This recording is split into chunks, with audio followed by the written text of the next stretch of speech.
আল্লাহ যদি তোমার কোনো ক্ষতি সাধন করতে চান, তাহলে সেই ক্ষতি থেকে তোমাকে কেউ রক্ষা করতে পারবে না। এটা হবে ঈমান। এটা কি? এই ঈমান যদি মনের মধ্যে আসে, আপনি বিরাট শক্তিশালী বিপ্লবী শক্তিতে পরিণত হয়ে যাবেন।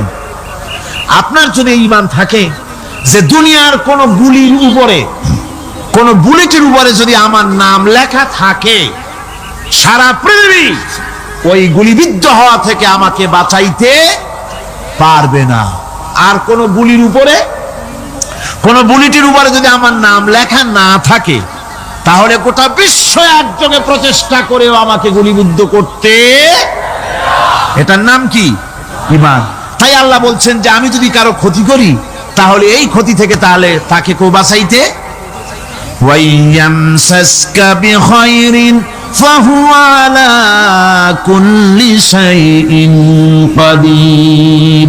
আর আল্লাহ রাব্বুল আলামিন যদি কারো কল্যাণ করতে চান, তাহলে তার কল্যাণকে কেউ ফিরায় দিতে পারে না, কল্যাণ থেকে কেউ তাকে কল্যাণ থেকে মাহরুম করে দিতে পারে না। তার মানে হলো, আল্লাহ যদি কাউকে চুল ধরে, মাথা ধরে, কল্লা ধরে উপরের দিকে টানে, আর দুনিয়া যদি তার পাও ধরে নিচের দিকে টানে, তাহলে দুনিয়া পারবে? পারবে? আল্লাহ কল্যাণ করতে চাইলে কেউ ঠেকাইতে পারবে না, আর আল্লাহ অকল্যাণ করতে চাইলেও তার থেকেও কেউ বাঁচতে। ওয়া হুয়াল কাহিরু ফাওকা ইবাদিহি ওয়া হুয়াল হাকীমুল খাবীর। তিনি তার বান্দাদের উপরে একচ্ছত্র আধিপত্য রাখেন, একচ্ছত্র ক্ষমতার অধিকারী তার বান্দার উপরে, সমস্ত জিনিসের উপরে তিনি ক্ষমতা রাখেন। তিনি মহান বিজ্ঞানময়। এই তাওহীদ খুঁজে নিতে হবে। তাওহীদ অর্থাৎ আল্লাহ পাককে সমস্ত ক্ষমতার মালিক মনে করতে হবে। দেখুন, আমাদের জাতির পিতা কে? আমাদের জাতির পিতা মনে আছে তো? ভুল টুল করেন না তো? ভুল টুল করবেন না। আমাদের জাতি আত্মভোলা, মাঝে মধ্যে ভুল টুল করিয়ে বসে, আন্দাজে ভান্দাজে একটা বানায় বসে। আসলে জাতির পিতা মুসলমানদের কে? ইব্রাহিম আলাইহিস সালাম তাওহীদকে খুঁজছেন। এই কোরআন শরীফ আল্লাহ পাক বলছেন তাওহীদ তালাশ করতেছেন। কে স্রষ্টা? সর্বোচ্চ ক্ষমতার মালিক কে? হযরত ইব্রাহিম আলাইহিস সালাম তার এই তাওহীদ খোঁজার, তাওহীদ অন্বেষণ কাহিনীটাকে রব্বুল আলামিন কোরআনে কারীমের ভিতরে জায়গা দিয়ে দিলেন দুনিয়ার মানুষকে বোঝাবার জন্য, শোনাবার জন্য। ফালাম্মা জান্না আলাইহিল লাইলু রাআ কাওকাবান ক্বালা হাযা রাব্বী। তিনি রব সন্ধান করছেন। কে আমার স্রষ্টা? সর্বোচ্চ ক্ষমতার মালিককে, আইনদাতাকে, বিধানদাতাকে, স্রষ্টাকে। কে তিনি? তাকে খুঁজছেন। মনের ভিতরে চিন্তা, মস্তিষ্কে চিন্তা। হঠাৎ করে রাত এলো, পশ্চিম গগনে সুন্দর এক তারকা উদিত হলো, সান্ধ্য তারা। সন্ধ্যার সময় যে তারাটা ওঠে, সেটা ছোট না বড়? বড়। সেটা সারা রাত থাকে না অল্প সময় থাকে? অল্প সময় থাকে।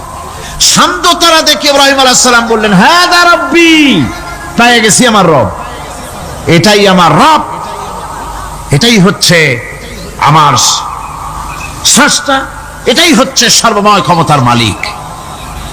আল্লাহ পাক বলেন, ইব্রাহিম আলাইহিস সালাম তাকিয়ে থাকলেন। কিছুক্ষণ পরে এই তারকা যখন অস্তমিত হয়ে গেল, ইব্রাহিম আলাইহিস সালাম তখন বললেন, ফালাম্মা আফালা ক্বালা লা উহিব্বুল আফিলিন। যে জিনিস অস্তমিত হয়ে যায় তাকে আমি মহব্বত করি না, পছন্দ করি না, সে রব হতে পারে না। যে রব হবে তার আবার উদয় অস্ত কিসের? কিছুক্ষণ পরে চন্দ্র উদিত হলো, চাঁদ দেখে ইব্রাহিম আলাইহিস সালাম বললেন, ফালাম্মা রাআল কমারা বাযিগান ক্বালা হাযা রাব্বী। চাঁদ দেখে বললেন, এটাই আমার রব, এটাই আমার স্রষ্টা, এটাই আমার বিধানদাতা। ফালাম্মা আফালা ক্বালা লাইন লাম ইয়াহদিনি রাব্বী লাআকুনান্না মিনাল কওমিদ যাল্লিন। চাঁদ যখন অস্তমিত হয়ে গেল, ইব্রাহিম আলাইহিস সালাম তখন বললেন, আমার প্রকৃত পক্ষের যিনি প্রভু, যিনি আমার রব, তিনি যদি আমারে সত্যিকারের পথ না দেখান তাহলে আমি গোমরাহ হয়ে যাব, গোমরাহদের পথভ্রষ্টের অন্তর্ভুক্ত হয়ে যেতে পারি। চিন্তা করতেছেন আমার রবকে, তারকা দেখলাম অস্তমিত হয়ে গেল, চাঁদ দেখলাম ডুবে গেল, তাহলে আমার রবকে। সকাল চলে যাওয়ার পর যখন দেখলেন পূর্ব দিগন্ত থেকে সূর্য উদিত হয়েছে ডগমগ করে, সূর্যকে দেখে তিনি বললেন, ফালাম্মা রা'a আশ-শামসা বাযিগাতান ক্বালা হাযা রাব্বী হাযা আকবার। সূর্যকে দেখে বললেন, এটাই আমার রব আর এটাই বড় রব। যেহেতু চাঁদের আলো ছিল স্নিগ্ধ, সূর্যের আলো অত্যন্ত প্রখর, চাঁদের দিকে তাকানো যেত, সূর্যের দিকে তাকানো যায় না, এটাই আমার রব এবং বড় রব। হযরত ইব্রাহিম আলাইহিস সালামের এই ভুল ভেঙে গেল। সন্ধ্যার আগমনে সূর্য যখন অস্তমিত হয়ে গেল, ইব্রাহিম আলাইহিস সালাম তখন ঘোষণা করলেন, ফালাম্মা আফালাত ক্বালা ইয়া কওমি ইন্নী বারিউম মিম্মা তুশরিকুন। সূর্য অস্তমিত হয়ে গেলে পরে তিনি বললেন, ইয়া কওমে, ও আমার জাতি, তোমরা যে জিনিস দিয়ে শিরক করো আল্লাহ রাব্বুল আলামিনের সাথে, আমি তার থেকে সম্পূর্ণ মুক্ত, আমি তোমাদের অন্তর্ভুক্ত, মুশরিক নই। আমার রবকে আমি চিনে ফেলেছি, সুবহানাল্লাহ, আমার রবকে আমি চিনেছি। ইব্রাহিম আলাইহিস সালাম ঘোষণা করলেন, ইন্নী ওয়াজ্জাহাতু ওয়াজহিয়া লিল্লাযী ফাতারাস সামাওয়াতি ওয়াল আরদা হানিফা। জানেন আপনারা এটা? পড়েন, ইন্নী ওয়াজ্জাহাতু ওয়াজহিয়া লিল্লাযী ফাতারাস সামাওয়াতি ওয়াল আরদা হানিফা ওয়ামা আনা মিনাল মুশরিকিন। নিশ্চয়ই আমার এই মুখমণ্ডলকে ফিরাই দিলাম, দুনিয়ার সব দিক থেকে মুখ ফিরাইয়া আমার এই মুখ ফিরালাম সেদিকে, সেই স্রষ্টার দিকে যিনি আকাশ, জমিন, চন্দ্র, সূর্য, গ্রহ, নক্ষত্র, সৌররাজি, মানব মণ্ডলী সবকিছুকে যিনি সৃষ্টি করেছেন, আমি তার দিকে আমার মুখকে ফিরিয়ে দিলাম। তিনি ছাড়া কোনো রব নাই, প্রভু নাই, আর আমি মুশরিকদের অন্তর্ভুক্ত নহি। হযরত ইব্রাহিম আলাইহিস সালাম তাওহীদকে বুঝে ফেললেন, আল্লাহকে চিনে ফেললেন। আমার বন্ধুগণ, আজ মুসলমান হয়ে আমরা আল্লাহকে চিনতে পারি নাই, আল্লাহর ওয়াহদানিয়তকে আমরা বুঝতে পারি নাই। একদিকে আমরা মুসলমানও, আর একদিকে আমরা মূর্তিও গড়ি, আবার মূর্তির পূজাও আমার মুসলমানেরা করে থাকে। জোরে কর নাউযুবিল্লাহ। ভাস্কর্যের নাম করে মূর্তি তৈরি করা হচ্ছে বিভিন্ন জায়গায়, হচ্ছে না? আমার ভাইয়েরা, ভাস্কর্যের নাম করে, চেতনার নাম করে শহরে শহরে, বিশ্ববিদ্যালয়ের অঙ্গনে মূর্তি বানানো হতেছে, আর বলা হচ্ছে অমুক চেতনা, এটা অমুকের চেতনা, তমুকের চেতনা, এটা ভাস্কর্য বলা হতেছে। আসলে সমস্ত মূর্তি হতেছে মূর্তি। এই মূর্তিগুলি বিনাশ করার জন্যই আল্লাহ নবী এসেছিলেন। হুজুরকে প্রশ্ন করা হয়েছে, লিমা বয়স্তা, কেন প্রেরিত হয়েছেন, দুনিয়ায় কেন এসেছেন? নবী বলেছেন, বয়স্তুরে কাসরিল আসনাম, এসেছি পৃথিবীর বুকে মূর্তি বিনাশ করার জন্য। জোরে বলেন সুবহানাল্লাহ। মূর্তি ধ্বংস করার জন্য এসেছি। আল্লামা ইকবাল, বিশ্ব কবি, কবি সম্রাট আল্লামা ইকবাল বলছেন, বুত সেকন উঠে গে বাকি জু রহে বুতগর হ্যাঁ, बुत शकन उठ गए बाकी जू रहे बुतगर है, था बिराहिम पिदर और पिसर आजर है। बुत शकन उठ गए, যারা প্রতিমা ভাঙতে এসেছিল পৃথিবীতে তারা বিদায় হয়ে গিয়েছেন। আজকে যারা বেঁচে আছে তারা ইসলামের নামে, মুসলমানের নামে প্রতিমা তৈরি করছে, মূর্তি তৈরি করছে। था बिराहिम पिदर और पिसर आजर है। এক সময় ছিল এমন যখন আজরের ঘরে ইব্রাহিম পয়দা হয়েছে, আর আজ ইব্রাহিমের ঘরে আজর পয়দা হচ্ছে। বন্ধুগণ, আল্লাহর ইবাদত পরিপূর্ণভাবে আল্লাহর জন্যই হতে হবে। মূর্তির সাথে মূর্তি তৈরি করার সংস্কৃতির সাথে মুসলমানদের কোনো সম্পর্ক থাকতে পারে না। জোরে বলেন পারে? পারে না। বিশ্ববিদ্যালয়ের অঙ্গনে, রাস্তার মোড়ে মোড়ে চেতনার নাম করে মূর্তি যারা বানাচ্ছেন গায়ের জোরে, আল্লাহর কসম, আল্লাহর দরবারে উঠতে হবে একদিন, সেদিন মজা টের পাবে। কারে বলে চেতনা? মূল চেতনা তো সেদিন জাগ্রত হবে। আজকে তো আসল চেতনা আসে নাই, চেতনা হবে সেই দিন। চেতনা কারে কয়? চেতনা কত প্রকার এবং উহা কি কি উদাহরণ সহকারে বুঝাইয়া দেওয়া হবে। আমার ভাইরা, মাথা জায়গায় যেয়ে দেখবেন কি, শুধু মাথাই দেখবেন, আপনারও একটা মাথা, দেখবেনও মাথা। আল্লাহ পাক তো গোটা ময়দান ভরে দিয়েছেন, আলহামদুলিল্লাহ। আমি প্রথম দিন বলেছিলাম, কোরআনের মাহফিলের চাইতে শ্রেষ্ঠ মাহফিল আল্লাহর আকাশের নিচে জমিনের উপরে আর নাই। হাদিস শরীফের ভিতরে এসেছে, এই মাহফিলে যখন আপনি আসতেছিলেন, হাজার হাজার ফেরেশতা আপনার পেছনে পেছনে এসেছে, আপনার আমলনামায় নেকি লিখেছে। রাসূলুল্লাহ বলছেন, বান্দারা যখন কোরআন শোনার জন্য, আল্লাহর জিকিরের জন্য, কোরআনের জন্য যখন বসে যায়, আল্লাহর রহমতের ফেরেশতারা মাহফিলের চতুর্দিকে তারা ঘিরে দাঁড়িয়ে যায় আকাশ পর্যন্ত। এই মাহফিল ঘেরাও হয়ে আছে ফেরেশতা দিয়া। কি দিয়া? কার কথা? আল্লাহ রাসূলের কথা। ফেরেশতা দিয়ে গোটা মাহফিল ঘেরাও হয়ে আছে, আকাশ পর্যন্ত তারা দাঁড়িয়ে আছে। ফেরেশতারা বলতে থাকে, রব্বুল আলামিন, তোমার বান্দারা যতক্ষণ রাস্তায় ছিল ততক্ষণ নেকি লিখেছি, এখন মাহফিলে বসে গেছে, এখন কি করি? আল্লাহ পাক বলেন, আমার ফেরেশতারা, আমার বান্দারা যতক্ষণ মাহফিলে বসে থাকবে, ওদের প্রত্যেক শ্বাস এবং প্রশ্বাসের বিনিময়ে 10-10 করে নেকি লিখতে থাকো। প্রত্যেকটি শ্বাস প্রশ্বাসের বিনিময়ে নেকি লেখা হচ্ছে। সুবহানাল্লাহ। আপনারা পাড়ায় জান্নাতে বসে আছেন। মাজালিসুল ইলম হিয়া রাওদাতুম মিন রিয়াদিল জান্নাহ, এটা জান্নাতের টুকরায় আপনারা বসে আছেন। জোরে কোন সুবহানাল্লাহ। কারো বাপের কথা বলা হচ্ছে না, কার্ল মার্কসের কথা নয়, লেনিনের কথা নয়, পৃথিবীর কোন মানুষের কথা নয়, কথা হচ্ছে আমার আল্লাহর কথা। কার কথা? আর হচ্ছে তার হাবিব বিশ্ব নবী জনাব মুহাম্মদ রাসূলুল্লাহ সাল্লাল্লাহু আলাইহি ওয়াসাল্লামের কথা।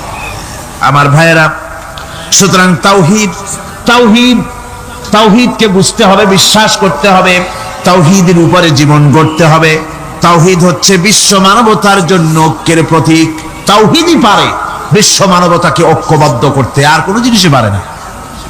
আমার ভাইরা, কোরআনে কারীম বলছে, কুল ইয়া আহলাল কিতাবি তাআলাউ ইলা কালিমাতিন সাওয়াইন বাইনানা ওয়া বাইনাকুম আল্লা না'বুদা ইল্লাল্লাহ। ঐক্যের কথা, বিশ্বব্যাপী মানব মণ্ডলীর ঐক্যের কথা, ইউনিটির কথা, স্বাধীনতার গ্যারান্টির কথা, মানবতার কথা, মানুষকে বেঁচে থাকার কথা।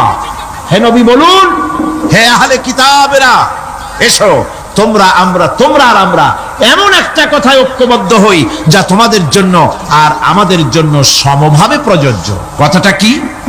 কথাটা হচ্ছে আল্লাহ নাবুদা ইল্লাল্লাহ, আল্লাহ ছাড়া কারো গোলামি করব না, আল্লাহ ছাড়া কারো গোলামি করব না। এইটা মানুষ, ও দুনিয়ার মানুষ, খ্রিস্টান হও, ইহুদি হও, হিন্দু হও, নাসারা হও, আওয়ামী লীগ হও, বিএনপি হও, জাসদ হও, খাসদ হও, বাসদ হও, যেই হও না কেন, যারা মানুষ সব এক হয়ে যাও, আল্লাহ ছাড়া কারো গোলামি করব না।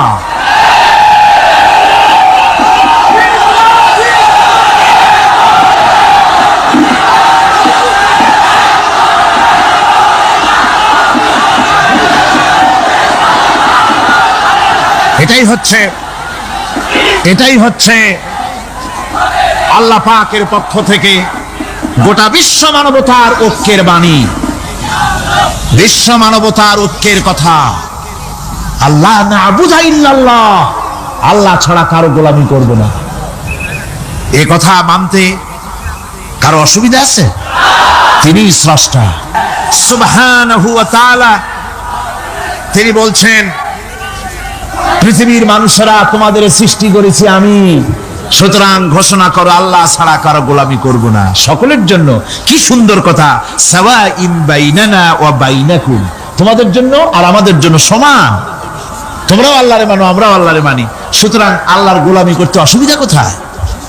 ওয়ালা নুশরিকা বিহি শাইআ, আর আল্লাহর সাথে কারো শরীক স্থাপন করো না।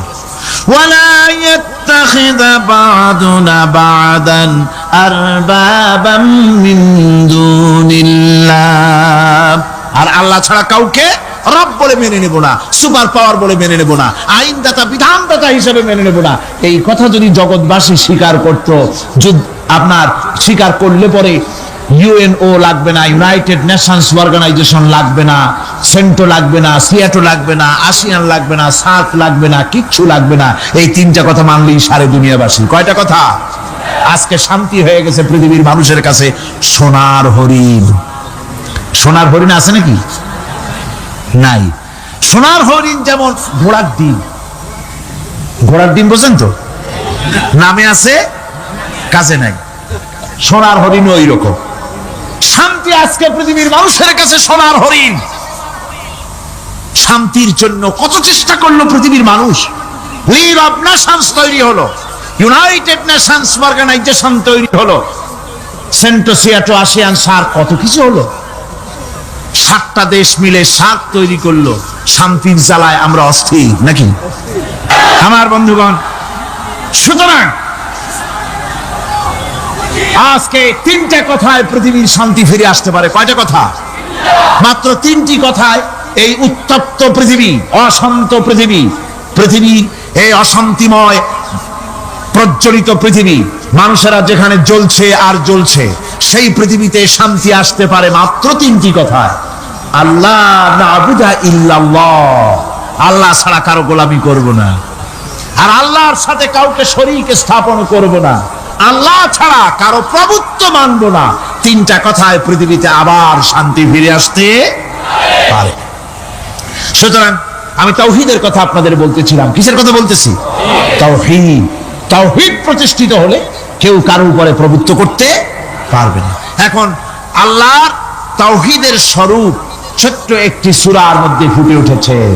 আল্লাহর প্রভুত্ব কায়েম হলে অসুবিধা হয় না কেন? কারণ হলো দুনিয়ায় মানুষ যত আছে, সমস্ত মানুষের দুর্বলতা আছে। আছে তার দুর্বলতা। আমি এই দৃষ্টান্তটা আরো 1 বছর মনে হয় এখানে দিছিলাম, আবারও বলি। সেটা হলো এই যে এই চট্টগ্রামে মেয়র পদে নির্বাচনের কি কয়, সিটি কর্পোরেশনের নির্বাচন আসছে না, মেয়র পদে অনেকে দাঁড়াইছে। দাঁড়ায়া সব নির্বাচনী ওয়াদা করছেন। কেউ বলছে চট্টগ্রামকে সোনা দিয়ে মুড়িয়ে দেব, কেউ বলছে চিটাগং শহরকে আপনাদের লোট্টা ফিশার কেনা লাগবে না, বাড়ি বাড়ি পৌঁছায় দেবো, শুটকি মাছ খাওয়াই দেবো খুব ভালো করিয়া, রাস্তাঘাটের অভাব হবে না, আনন্দের চোটে, ফুর্তির চোটে, আরামের চোটে শুধু শীতেই মরবেন। বুঝলেন? নানান রকমের ওয়াদা করছেন তারা। এই নির্বাচনী ওয়াদা করা হচ্ছে। আজ একজন মেয়রকে যদি দায়িত্ব দেওয়া হয় যে চট্টগ্রামে 6 বছরের যত বাচ্চা আছে, এই বাচ্চাদের মধ্যে কমলা লেবু বিতরণ করতে দায়িত্ব দিলাম আপনাকে, আপনি একজন মেয়র পদ প্রার্থী, 40 ট্রাক কমলা সিলেট থেকে আনা হয়েছে, সব বাচ্চাদেরকে, 6 বছরের বাচ্চাদেরকে একটা একটা করে দিবেন। এই কমলা বিতরণ করতে গিয়ে যদি দিতে যখন তিনি দেখবেন যে ওনার নিজের ছেলে সামনে এসেছে, বোনের ছেলে সামনে এসেছে, ভাইয়ের ছেলে সামনে এসেছে, তখন অন্যের চাইতে নিজের ছেলেকে, বোনের ছেলেকে 2টা কমলা বেশি দিতে ইচ্ছে করবে না? করবে কি না? সামান্য কমলা বিতরণ করতে গিয়ে যদি বোনের ছেলেকে, নিজের ছেলেকে বেশি দিতে ইচ্ছে করে, সেই মানুষের হাতে দেশের আইন তৈরি করার, সংবিধান তৈরি করার দায়িত্ব পৃথিবীতে কোথাও দেওয়া যেতে পারে না। এই জন্যই আইন তৈরি করেছেন এমন সত্তা যার ছেলে নাই, যার মেয়ে নাই, যার বউ নাই, যার আত্মীয় স্বজন নাই। সুবহানাল্লাহি ওয়া বিহামদিহি। তিনি কে? আল্লাহ রাব্বুল আলামিন নিজের এই তাওহীদের কথাটা ছোট্ট সূরার ভিতরে ফুটায়ে তুলেছেন। কুল হুয়াল্লাহু আহাদ, জানেন কিনা? পড়েন সবাই। কুল হুয়াল্লাহু আহাদ আল্লাহুস সামাদ লাম ইয়ালিদ ওয়া লাম ইউলাদ ওয়া লাম ইয়াকুন লাহু কুফুয়ান আহাদ। হে নবী, আপনি বলে দেন আল্লাহ এক এবং একক, তিনি নিরঙ্কুশ, তার কোন সন্তান, কাউকে জন্ম দেন নাই, তাকেও কেউ জন্ম দেয়নি, আকাশ এবং জমিনে তার সমকক্ষ কেউ নাই। তিনি কারো মুখাপেক্ষী নন, তিনি কাউকে জন্ম দেন নাই, তাকেও কেউ জন্ম দেয়নি, আকাশ আর জমিনে তার সমকক্ষ কেউ নেই। সুতরাং ওই আল্লাহ সুবহানাহু ওয়া তাআলা তাকে মানতে হবে, তার কথাই শুনতে হবে, তার গোলামি করতে হবে, তাহলেই শান্তি আসবে, আল্লাহর মেহেরবানি আসবে জীবনের সকল ক্ষেত্রে। আল্লাহ মাত্র এক, তার ক্ষমতা গুণাবলীতে কোনো অংশীদার নাই। আল্লাহ কয়জন? আল্লাহ কয়জন? এক আল্লাহ, অদ্বিতীয়, তার কোনো শরীক নেই, তার কোনো অংশীদার নেই। কোরআনে কারীম আল্লাহ রাব্বুল আলামিন বলছেন وَجَعَلُوا لِلَّهِ شُرَكَاءَ الْجِنَّ وَخَلَقَهُمْ وَخَرَقُوا لَهُ بَنِينَ وَبَنَاتٍ بِغَيْرِ عِلْمٍ।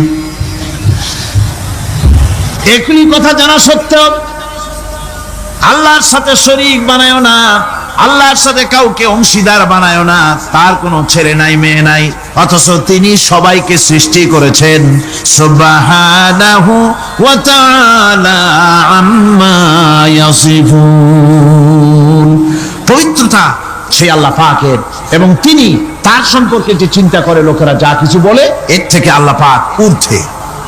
আল্লাহ সন্তান স্থাপন করে তারা বলে যে আল্লাহর ছেলে আছে। নাউযুবিল্লাহ। কোরআন শরীফে আল্লাহ পাক বলেছেন খ্রিস্টানের আল্লাহর ছেলে বানাইছে।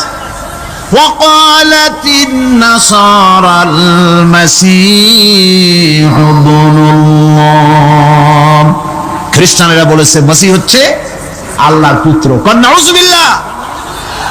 আবার ইহুদিরা তারা বসে থাকলো না, ইহুদিরা বলল ওয়াকালাতিল ইয়াহুদু উযাইরুন ইবনুল্লাহ। ইহুদিরা বলল উযাইর হচ্ছে আল্লাহর পুত্র। নাউযুবিল্লাহ। আবার আরেক শ্রেণীর লোক হলো, তারা বলল পৃথিবীতে যত মেয়ে আছে সমস্ত মেয়েগুলি হলো ফেরেশতাগুলি, সব মেয়ে, আর মেয়েগুলি সব আল্লাহ।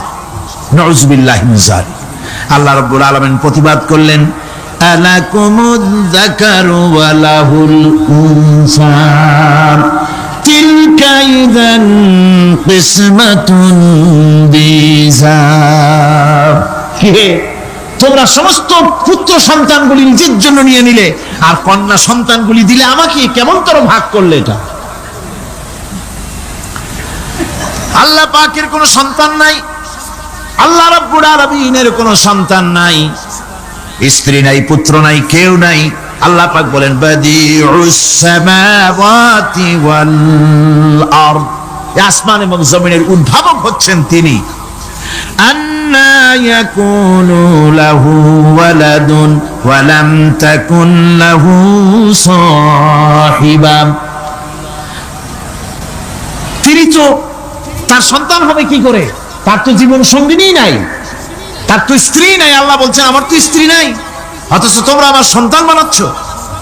অথচ আমি সবকিছুকে সৃষ্টি করেছি। সবকিছুর স্রষ্টা কে?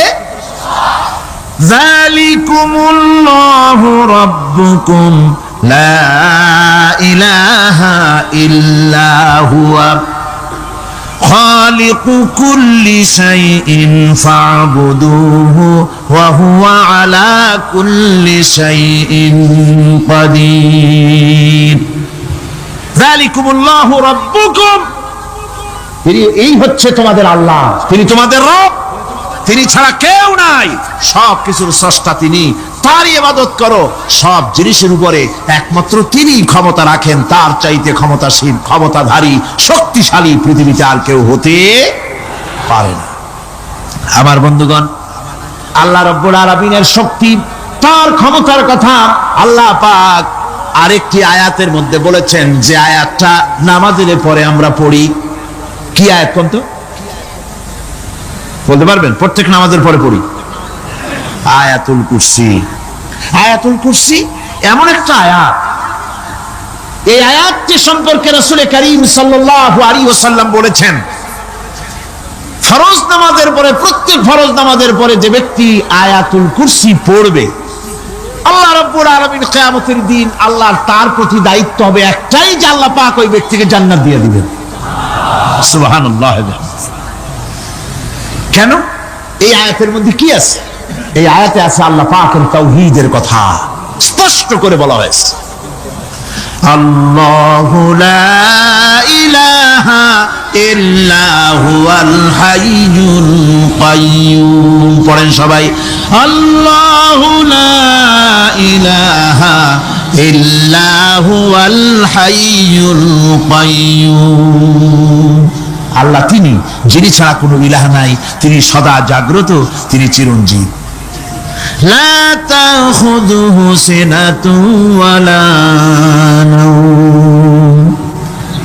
আল্লাহ ঘুমায়, আল্লাহ তন্দ্রা যান, আল্লাহ জিমায়, আল্লাহর জিমানি নাই, আল্লাহর তন্দ্রা নাই, আল্লাহ ঘুমান না। সুবহানাল্লাহি ওয়া বিহামদিহি।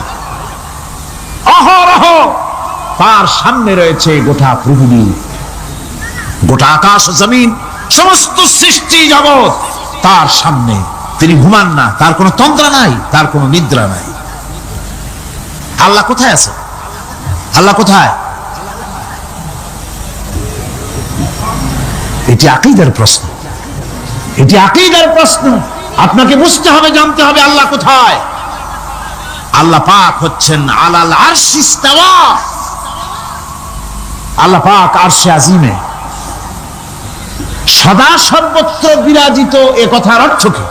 এটার অর্থ হলো আল্লাহ পাকের ইলম মুহাইয়া করে রেখেছে গোটা সৃষ্টি জগৎকে, তার ইলমের ভিতরে রয়েছে সব। কথা বুঝতে পেরেছেন? যদি বলেন আল্লাহ সব জায়গায় আছে, তাহলে তো পানির মধ্যে, বাথরুমের মধ্যে, ঘরের মধ্যে, সব জায়গায় আল্লাহ পাককে থাকতে হয়। যে সব জায়গা অবাঞ্ছনীয়, অবান্তর জায়গা, সেসব জায়গায় আল্লাহকে থাকতে হয়। মূল কথা হচ্ছে আল্লাহ সব জায়গায় আছেন, তার অর্থ আল্লাহ পাক আরশের উপরে আছেন, আরশে ইস্তাওয়া, তিনি সর্বত্র বিরাজমান। এ কথার অর্থ হলো আল্লাহর ইলমে, আল্লাহর জ্ঞানের মধ্যে, আল্লাহর নজরের সামনে, আল্লাহর চোখের সামনে গোটা সৃষ্টি জগৎ রয়েছে। সুবহানাল্লাহ ওয়া বিহামদিহি। সুতরাং তার ঘুম নাই, তার নিদ্রা নাই, তার তন্দ্রা নাই। তাই বলে মাঝে মধ্যে খুব ক্লান্ত হন নাকি? না, ক্লান্তি তাকে স্পর্শ করে না। আল্লাহ পাক বলেন, লাহু মা ফিস সামাওয়াতি ওয়া মা ফিল আরদ। আকাশ আর জমিন কার? মান যাল্লাযী ইয়াশফাউ ইনদাহু ইল্লা বিইযনিহি। আল্লাহ পাক বলছেন, কে আছে এমন তার দরবারে তার অনুমতি ব্যতীত সুপারিশ করতে পারে এমন অধিকারও কারো নাই। কিয়ামতের দিন অনেকে মনে করে তো যে অনেক হুজুরদের কাছে মুরিদ হয়ে গেছি, আমারে আর পায় কেনা। কিয়ামতের দিন হুজুররা একজনে ধরবে এক হাত, আর এক হুজুরে ধরবে আর এক হাত, আর দুই হুজুরে ধরবে দুই ঠ্যাং, এরকম চ্যাংদোলা করে ফিকে মারবে, জান্নাতের বারান্দায় গিয়ে মামু বাড়ির মতো সবরিকে লাগাবো। এত সহজ না, এত সহজ নয়। আল্লাহ পাকের পারমিশন ছাড়া কোন পয়গম্বর আল্লাহর সামনে কথা বলতে সাহস পাবেন না। সুবহানাল্লাহ ওয়া বিহামদিহি। আলেম পীর দরবেশ তো দূরের কথা, মান যাল্লাযী ইয়াশফাউ ইনদাহু ইল্লা বিইজনিহি। আল্লাহর পারমিশন ছাড়া কেউ কথা বলার সাহস পাবে না কিয়ামতের দিন আল্লাহর দরবারে। সুতরাং অন্যের উপরে নির্ভর করবেন না, যত বড় পীর হোক অন্যের উপরে নির্ভর করবেন না, নির্ভর করবেন আমলের উপরে। আমল কিসের উপরে? আমল। আমল তৈরি করতে হবে আর ভরসা করতে হবে রহমতের উপরে, আল্লাহর রহমত। কিসের উপরে? আল্লাহর রহমতের উপরে ভরসা করতে হবে। আমার ভাইরা, আল্লাহ পাক বলেন, ইয়ালামু মা বাইনা আইদিহিম ওয়া মা খালফাহুম, বান্দার অগ্রপশ্চাৎ সবই তিনি জানেন, বান্দার সামনে পেছনে ডানে বামে সব খবর তিনি রাখেন। ওয়ালা ইউহিতুনা বিশাইইম মিন ইলমিহি ইল্লা বিমা শাআ। আল্লাহর জ্ঞাত বিষয়সমূহের মধ্যে মানুষের কোনো অধিকার নাই, আল্লাহর যারা বিষয়গুলি আয়ত্ত করে এমন অধিকার কোনো মানুষের নাই। তবে আল্লাহ ইচ্ছে করে যদি কিছু তার নিজের জ্ঞান থেকে জানান সেটা স্বতন্ত্র কথা। ওয়াসিআ কুরসিয়্যুহুস সামাওয়াতি ওয়াল আরদ, তার সাম্রাজ্য সমগ্র আকাশ এবং জমিন জুড়ে তারই সাম্রাজ্য। সাম্রাজ্য কার? রাজত্ব কার? বাদশাহী কার? ওয়ালা ইয়াউদুহু হিফযুহুমা ওয়া হুয়াল আলিয়্যুল আযীম। এই সবের রক্ষণাবেক্ষণ এমন কোন কঠিন নয় যা তাকে ক্লান্ত করে দিতে পারে। সুবহানাল্লাহি ওয়া বিহামদিহি। আকাশ এবং জমিন সমস্ত সৃষ্টি জগৎ এগুলি এমন কোন ব্যাপার না আল্লাহর কাছে যেগুলি সব কন্ট্রোল করতে গিয়ে তিনি ক্লান্ত হন, শ্রান্ত হন, বিশ্রাম নিতে হয় না। এগুলি কোনো ক্লান্তি শ্রান্তি আল্লাহ পাককে স্পর্শ করেন না। তিনি হচ্ছেন মহান, তিনি এক মহান সত্তা, মহান স্রষ্টা। আল্লাহর জ্ঞান এবং ক্ষমতা সর্বাধিক, সবচাইতে বেশি জ্ঞান এবং ক্ষমতা আল্লাহ সুবহানাহু ওয়া তাআলা। তার চাইতে বড় ক্ষমতা, তার চাইতে বেশি জ্ঞান আর কারো হতে পারে না। কোরআনে কারিমে আল্লাহর জ্ঞান এবং ক্ষমতা আর গুণাবলী সম্পর্কে আল্লাহ পাক বলছেন এগুলি আমাদের জানা দরকার। আল্লাহকে শুধু আল্লাহ হিসেবে মানলে হবে না, তার গুণ জানতে হবে, তার ক্ষমতা জানতে হবে। আল্লাহর গুণ, আল্লাহকে বিশ্বাস করতে হবে তার গুণ সহকারে। আল্লাহর বিশ্বাস করবেন কি সহ? গুণ সহ। সাপকে ভয় করতে হবে তার বিষের জন্য, তার বিষ আছে, বিষ সহকারে ওকে ভয় করতে হবে। সাপকে বিষ সহকারে ভয় করতে হবে। বাঘকে আপনাকে আক্রমণ করতে পারে সেই ভয় করে আপনাকে বিশ্বাস করতে হবে। জ্বালাই দিতে ভয় করে সেই বিশ্বাস করে ভয় করতে হবে। আল্লাহ রাব্বুল আলামিনকে বিশ্বাস করতে হবে তার গুণাবলী সহকারে। এমনি আল্লাহ আছেন এই কথাটুকুন বলাই যথেষ্ট নয়। কোরআনে কারীম বলছে হুয়াল্লাহুল্লাযী লা ইলাহা ইল্লা হুয়া আলিমুল গায়বি ওয়াশ শাহাদাতি হুয়ার রাহমানুর রহিম। তিনি আল্লাহ, যিনি ছাড়া কোনো ইলাহ নাই, তিনি পরম দাতা, তিনি দয়ালু। আল্লাহর এভাবে বিশ্বাস করতে হবে। হুয়াল্লাহুল্লাযী লা ইলাহা ইল্লা হুয়াল মালিকুল কুদ্দুসুস সালামুল মুমিনুল মুহাইমিনুল আজিজুল জব্বারুল মুতাকাব্বির। তিনি বাদশা, তিনি আল্লাহ, যিনি ছাড়া কোনো ইলাহ নাই। তিনি বাদশা, তিনি মহান, তিনি পবিত্র, তিনি শান্তির ধারক, তিনি নিরাপত্তার আধার, রক্ষণাবেক্ষণকারী একমাত্র তিনি। তিনি পরাক্রমশালী, সর্বজয়ী, তার উপরে কারো কোনো ক্ষমতা নাই। সুবহানাল্লাহি আম্মা ইউশরিকুন। আল্লাহ পাক পুত পবিত্র তারা যে সমস্ত জিনিস দিয়ে আল্লাহর সাথে শরীক স্থাপন করে। হুয়াল্লাহুল খালিকুল বারিউল মুসাউবিরু লাহুল আসমাউল হুসনা। তিনি আল্লাহ, যিনি সৃষ্টিকারী, যিনি পরিকল্পনাকারী, আকার আকৃতি রচনাকারী। তার অনেক সুন্দর সুন্দর নাম রয়েছে আল্লাহ পাকের। সুতরাং আপনারা মুনাজাত করার সময়, দোয়া করার সময়, আল্লাহ বাগদাদের ওসিলায় আমারে মাফ করো, খাজা বাবার ওসিলায় মাফ করো, আজমিরের ওসিলায় মাফ করো না, হারাম। মুসলমান বলবে আল্লাহ তোমার রহমান নামের ওসিলায় আমারে মাফ করো। সুবহানাল্লাহ পড়েন, জোরে কোন সুবহানাল্লাহ। হে আল্লাহ তোমার রহিম নামের ইজ্জতে আমাকে মাফ করো, তোমার জালালত, তোমার জালালের ইজ্জতে আমাকে মাফ করো। তুমি গফুর, তুমি গফার, তুমি আল্লাহ, তোমার চাইতে বড় কেউ নাই। আল্লাহ তোমার ইজ্জত, তোমার শানের কসম, তোমার শানের ওসিলায় তুমি আমাকে মাফ করে দাও। তোমার শান, তোমার বরকত, তোমার রহমান নামের বরকতে আল্লাহ আমি গরিব মানুষ, আমারে পয়সা দাও, আমি ঋণগ্রস্ত, আমাকে ঋণ মুক্ত করে দাও। এইভাবে আল্লাহ পাকের, আল্লাহ বলেছেন আমার আসমাউল হুসনা, আমার সুন্দর সুন্দর নাম আছে, ফাদউ বিহা, আমার নাম সুন্দর সুন্দর নাম দিয়ে আমারে ডাকো। সুবহানাল্লাহ। কার নাম ধরে ডাকবেন? কার নাম ধরে ডাকবেন? খবরদার ভুল করবেন না, খবরদার ভুল করবেন না। আল্লাহকে দিয়ে ডাকুন, আল্লাহর কাছে বলুন সব কথা। কাকে বলবেন? ইউসাব্বিহু লাহু মা ফিস সামাওয়াতি ওয়া মা ফিল ইউসাব্বিহু লাহু মা ফিস সামাওয়াতি ওয়াল আরদ ওয়া হুয়াল আজিজুল হাকীম।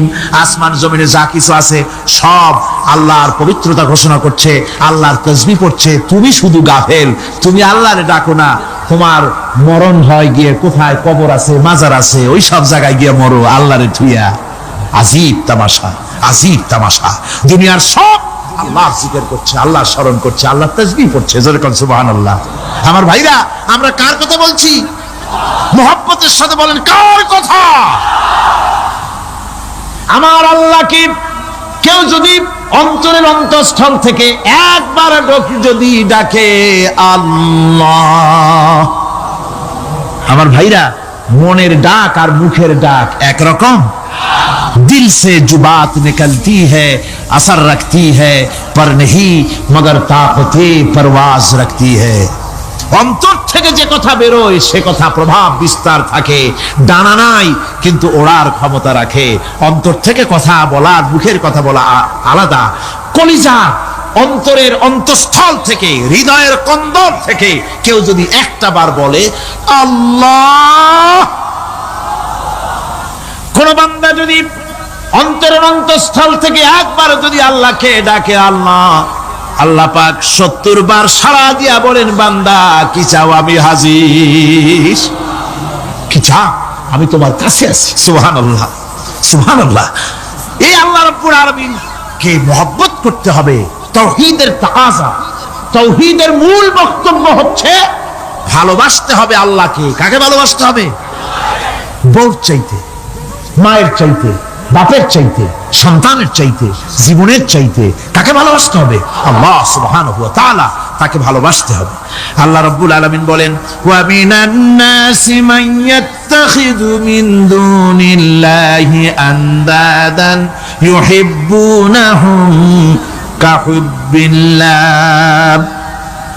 আল্লাহর যারা আল্লাহ ছাড়া অপর শক্তিকে আল্লাহর প্রতিদ্বন্দ্বী মনে করে তারা আল্লাহকে ছেড়ে অন্যকে বেশি ভালোবাসে। আর ইমানদাররা কি করে? ওয়াল্লাযীনা আমানু আশাদ্দু হুব্বান লিল্লাহ।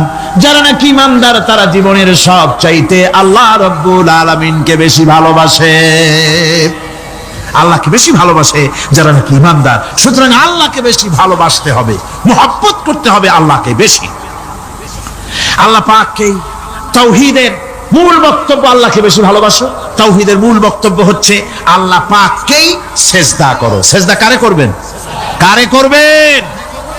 আল্লাহ পাক বলেন ওয়া মিন আয়াতিহিল লাইলু ওয়ান নাহারু ওয়াশ-শামসু ওয়াল কমার। আল্লাহ পাকের অসংখ্য নিদর্শনাবলীর মধ্যে তার নিদর্শন হতেছে তিনি চাঁদ সৃষ্টি করেছেন, সূর্য সৃষ্টি করেছেন।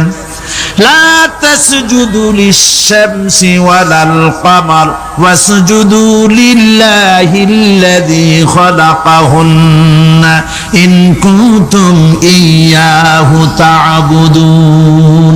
চন্দ্রকে সিজদা করো না, সূর্যকে সিজদা করো না, যেহেতু চাঁদ আর সূর্যকে আমি আল্লাহ তৈরি করেছি। সিজদা কেবল মাত্র আমি আল্লাহ রাব্বুল আলামিনকে করবে, আর কারো সামনে নয়। সিজদা কেবল মাত্র কার? আমার দেশের লোকেরা বোঝে না, অনেক পীর সাহেবের সামনে গিয়াও কি করে? আবার কদম বুসিও করে। কদম বুসি করতে গিয়া সিজদার মতো হয়ে যায়, মাথা নিচু করে। যে ব্যক্তি কদম বুসি করতে গিয়া মাথা নিচু করলো আর যার করলো সে যদি বাধা না দিল, তাহলে সে কদম বুসি যে করলো আর বাধা যে দিল না, দুইজন কুফরির মধ্যে শামিল হয়ে গেল। সিজদা কাউকে কাউকে করা যাবে না আল্লাহ ছাড়া। কাকে করতে হবে? একবার রাসূল করিম সাল্লাল্লাহু আলাইহি ওয়াসাল্লাম যাচ্ছিলেন পথ দিয়া, জঙ্গল থেকে একটা উট বেরিয়ে এসে হুজুরের পায়ের উপরে চুমা খাইলো, সেজদার মতোই করলো। সাহাবায়ে কেরাম বলেন, ইয়া রাসূলুল্লাহ, জঙ্গলি উটের কি খুশকিসমত, হুজুরের পায়ের উপরে চুমা খাইলো, মাথা লাগালো। হুজুর যদি অনুমতি দিতেন আপনারে সেজদা দিয়ে আমরা ধন্য হতাম। নবীজি বলেন, খবরদার, এই পৃথিবীর কোন মানুষকে সেজদা দিতে পারে না। আমি যদি কোনো মানুষের জন্য সেজদা করা জায়েজ করতাম, তাহলে দুনিয়ার সমস্ত নারীদের বলতাম স্বামীর সামনে সেজদা দিতে। সেজদা হবে কেবলমাত্র কার? আর কারো হতে পারে না। সুতরাং আল্লাহ কি সেজদা দিতে হবে? তাওহীদের মূল বক্তব্য, আল্লাহকে ভালোবাসো, আল্লাহরে সেজদা দাও, আর নামাজ প্রতিষ্ঠা করো। কি করো? ওয়ানাখতারতুকা ফাসতামি' লিমা ইউহা, আমি তোমাকে নবী হিসাবে বেছে নিয়েছি, সুতরাং কান পেতে কান লাগায়া ওহীর কথাগুলা শোনো। কি কথা? ইন্নানি আনাল্লাহ লা ইলাহা ইল্লা আনা। ওহীর কথাগুলি কান পেতে শোনো, নিশ্চয়ই আমি আল্লাহ, আমি ছাড়া কোনো ইলাহ নাই। ফা'বুদনি ওয়াকিমিস সালাতা লিযিকরি, অতএব আমার গোলামি করো, আমার দাসত্ব করো, আমার আনুগত্য করো, আর আমার শরণার্থে নামাজ কায়েম করো, নামাজ প্রতিষ্ঠা করো। মুসলমানদের জীবনে সর্বশ্রেষ্ঠ ইবাদত কোনটি? চিল্লায় কোন কোনটি? এই নামাজ সর্বশ্রেষ্ঠ ইবাদত। যে নামাজ, সেই নামাজ আমার দেশের মুসলমানেরা ট্রেনে দেখবেন, ট্রেনে যখন যান দেখবেন নামাজের রক্ত হলে কয়টা মুসলমানের নামাজ পড়ে। লঞ্চে যান, স্টিমারে যান, দেখবেন কয়জনে নামাজ পড়ে। বাজার ঘাটে যান, দেখবেন কয়জনে নামাজ পড়ে। নামাজ নাই, নামাজ নাই। লা দীনা লিমান লা সালাতা লাহু, যে ব্যক্তি নামাজ পড়ে না তার কাছে ধর্ম নাই, ঈমান নাই, কিচ্ছু নাই। যে ব্যক্তি ইচ্ছে করে, মান তারাকা সালাতান মুতাআম্মিদান ফাকাদ কাফারা, যে ব্যক্তি ইচ্ছে করে নামাজ ছেড়ে দিল সে কাফের হয়ে গেল। যারা বলেন কি হয়ে গেল? সে কুফরি করল। আল্লাহ নবী বলেছেন, যে ব্যক্তি ইচ্ছে করে নামাজ ছেড়ে দেয়, আল্লাহ রাব্বুল আলামিন আর তার রাসূলের সাথে তার সমস্ত সম্পর্ক ছিন্ন হয়ে যায়, কোনো সম্পর্ক আর থাকে না। এই নামাজ রাসূল করিম ইন্তেকালের সময় শেষ কথা বলেছেন, স্ত্রীর কথা না, মেয়ের কথা না, আত্মীয়দের কথা না, জীবনের শেষ কথা, সালাত আসসালাতু মা মালাকাত আইমানুকুম, নামাজ। নামাজ আমার বন্ধুগণ, জীবনের শেষ নামাজটি আল্লাহ নবী মসজিদে নববীতে যেতে পারেন নাই, যেতে পারছেন না, হাঁটতে পারেন না। দুইজন সাহাবীর কাঁধের উপরে ভর করে কষ্ট করে তিনি পৌঁছেছেন, বক্তব্য রাখলেন, ও আমার সাহাবীরা, আল্লাহ রাব্বুল আলামিন এই জমিনে তার এক বান্দাকে জাগতিক সব সম্পদ দিয়েছিলেন। সেই বান্দা জাগতিক সমস্ত সম্পদকে উপেক্ষা করে এক আল্লাহর সঙ্গে দেখা করার জন্য প্রস্তুতি নিয়েছেন। কথার অর্থ কেউ কিছু বুঝতো না। হযরত আবু বকর রাদিয়াল্লাহু তাআলা আনহু কাঁদতে কাঁদতে বেখতার হয়ে যাচ্ছেন, কাঁদতে কাঁদতে পাগলের মতো হয়ে যাচ্ছেন। সাহাবীরা মনে চিন্তা করলেন, আবু বকর বুড়ো মানুষ, এত কাঁদে কেন? হুজুর কার না কার কথা বললেন? জ্ঞান বৃদ্ধ, বয়োবৃদ্ধ হযরত আবু বকর বুঝতে পেরেছেন তামাম পৃথিবীর জাগতিক সম্পদ আল্লাহ দিতে চেয়েছেন তার হাবিবকে। তার হাবিব সমস্ত সম্পদকে উপেক্ষা করে মাওলার সঙ্গে দিদার করার জন্য প্রস্তুতি নিয়েছেন। তার মানে হলো অতি বিলম্বে আমরা সাহাবীরা রাসূলের থেকে জনমের মতো এতিম হয়ে যাব। হুজুর বললেন, আজ থেকে মসজিদে নববীর সমস্ত দরজাগুলি বন্ধ হয়ে যাবে, শুধু আবু বকরের দরজাটা খোলা থাকবে। হযরত আবু বকরের কে দায়িত্ব দিয়ে রাসূল পাক হুজরা শরীফে চলে গেলেন। পরবর্তী নামাজের রক্তে এশা রক্ত হয়ে গিয়েছে। সাহাবীরা অনেকক্ষণ অপেক্ষা করে হযরতে আবু বকর রাদিয়াল্লাহু তাআলা আনহুকে ইমামতির জায়গায় দিয়ে দিলেন। তিনি নামাজ শুরু করলেন, পিছনে সাহাবারা কান্দা শুরু করে দিলেন। তাদের মনের ধারণা হলো আল্লাহর নবীর পিছনে নামাজ পড়া জীবনে আমাদের আর কিসমতে হবে না। সাহাবীরা কাঁদতেছেন, আল্লাহর নবী জ্বরে একবার বেহুশ হয়ে পড়েন, আবার একবার হুঁশে আসেন। নবীজি হুঁশে এসে হযরত আয়েশাকে জিজ্ঞেস করেন, আয়েশা রে, এখন কোন সময়?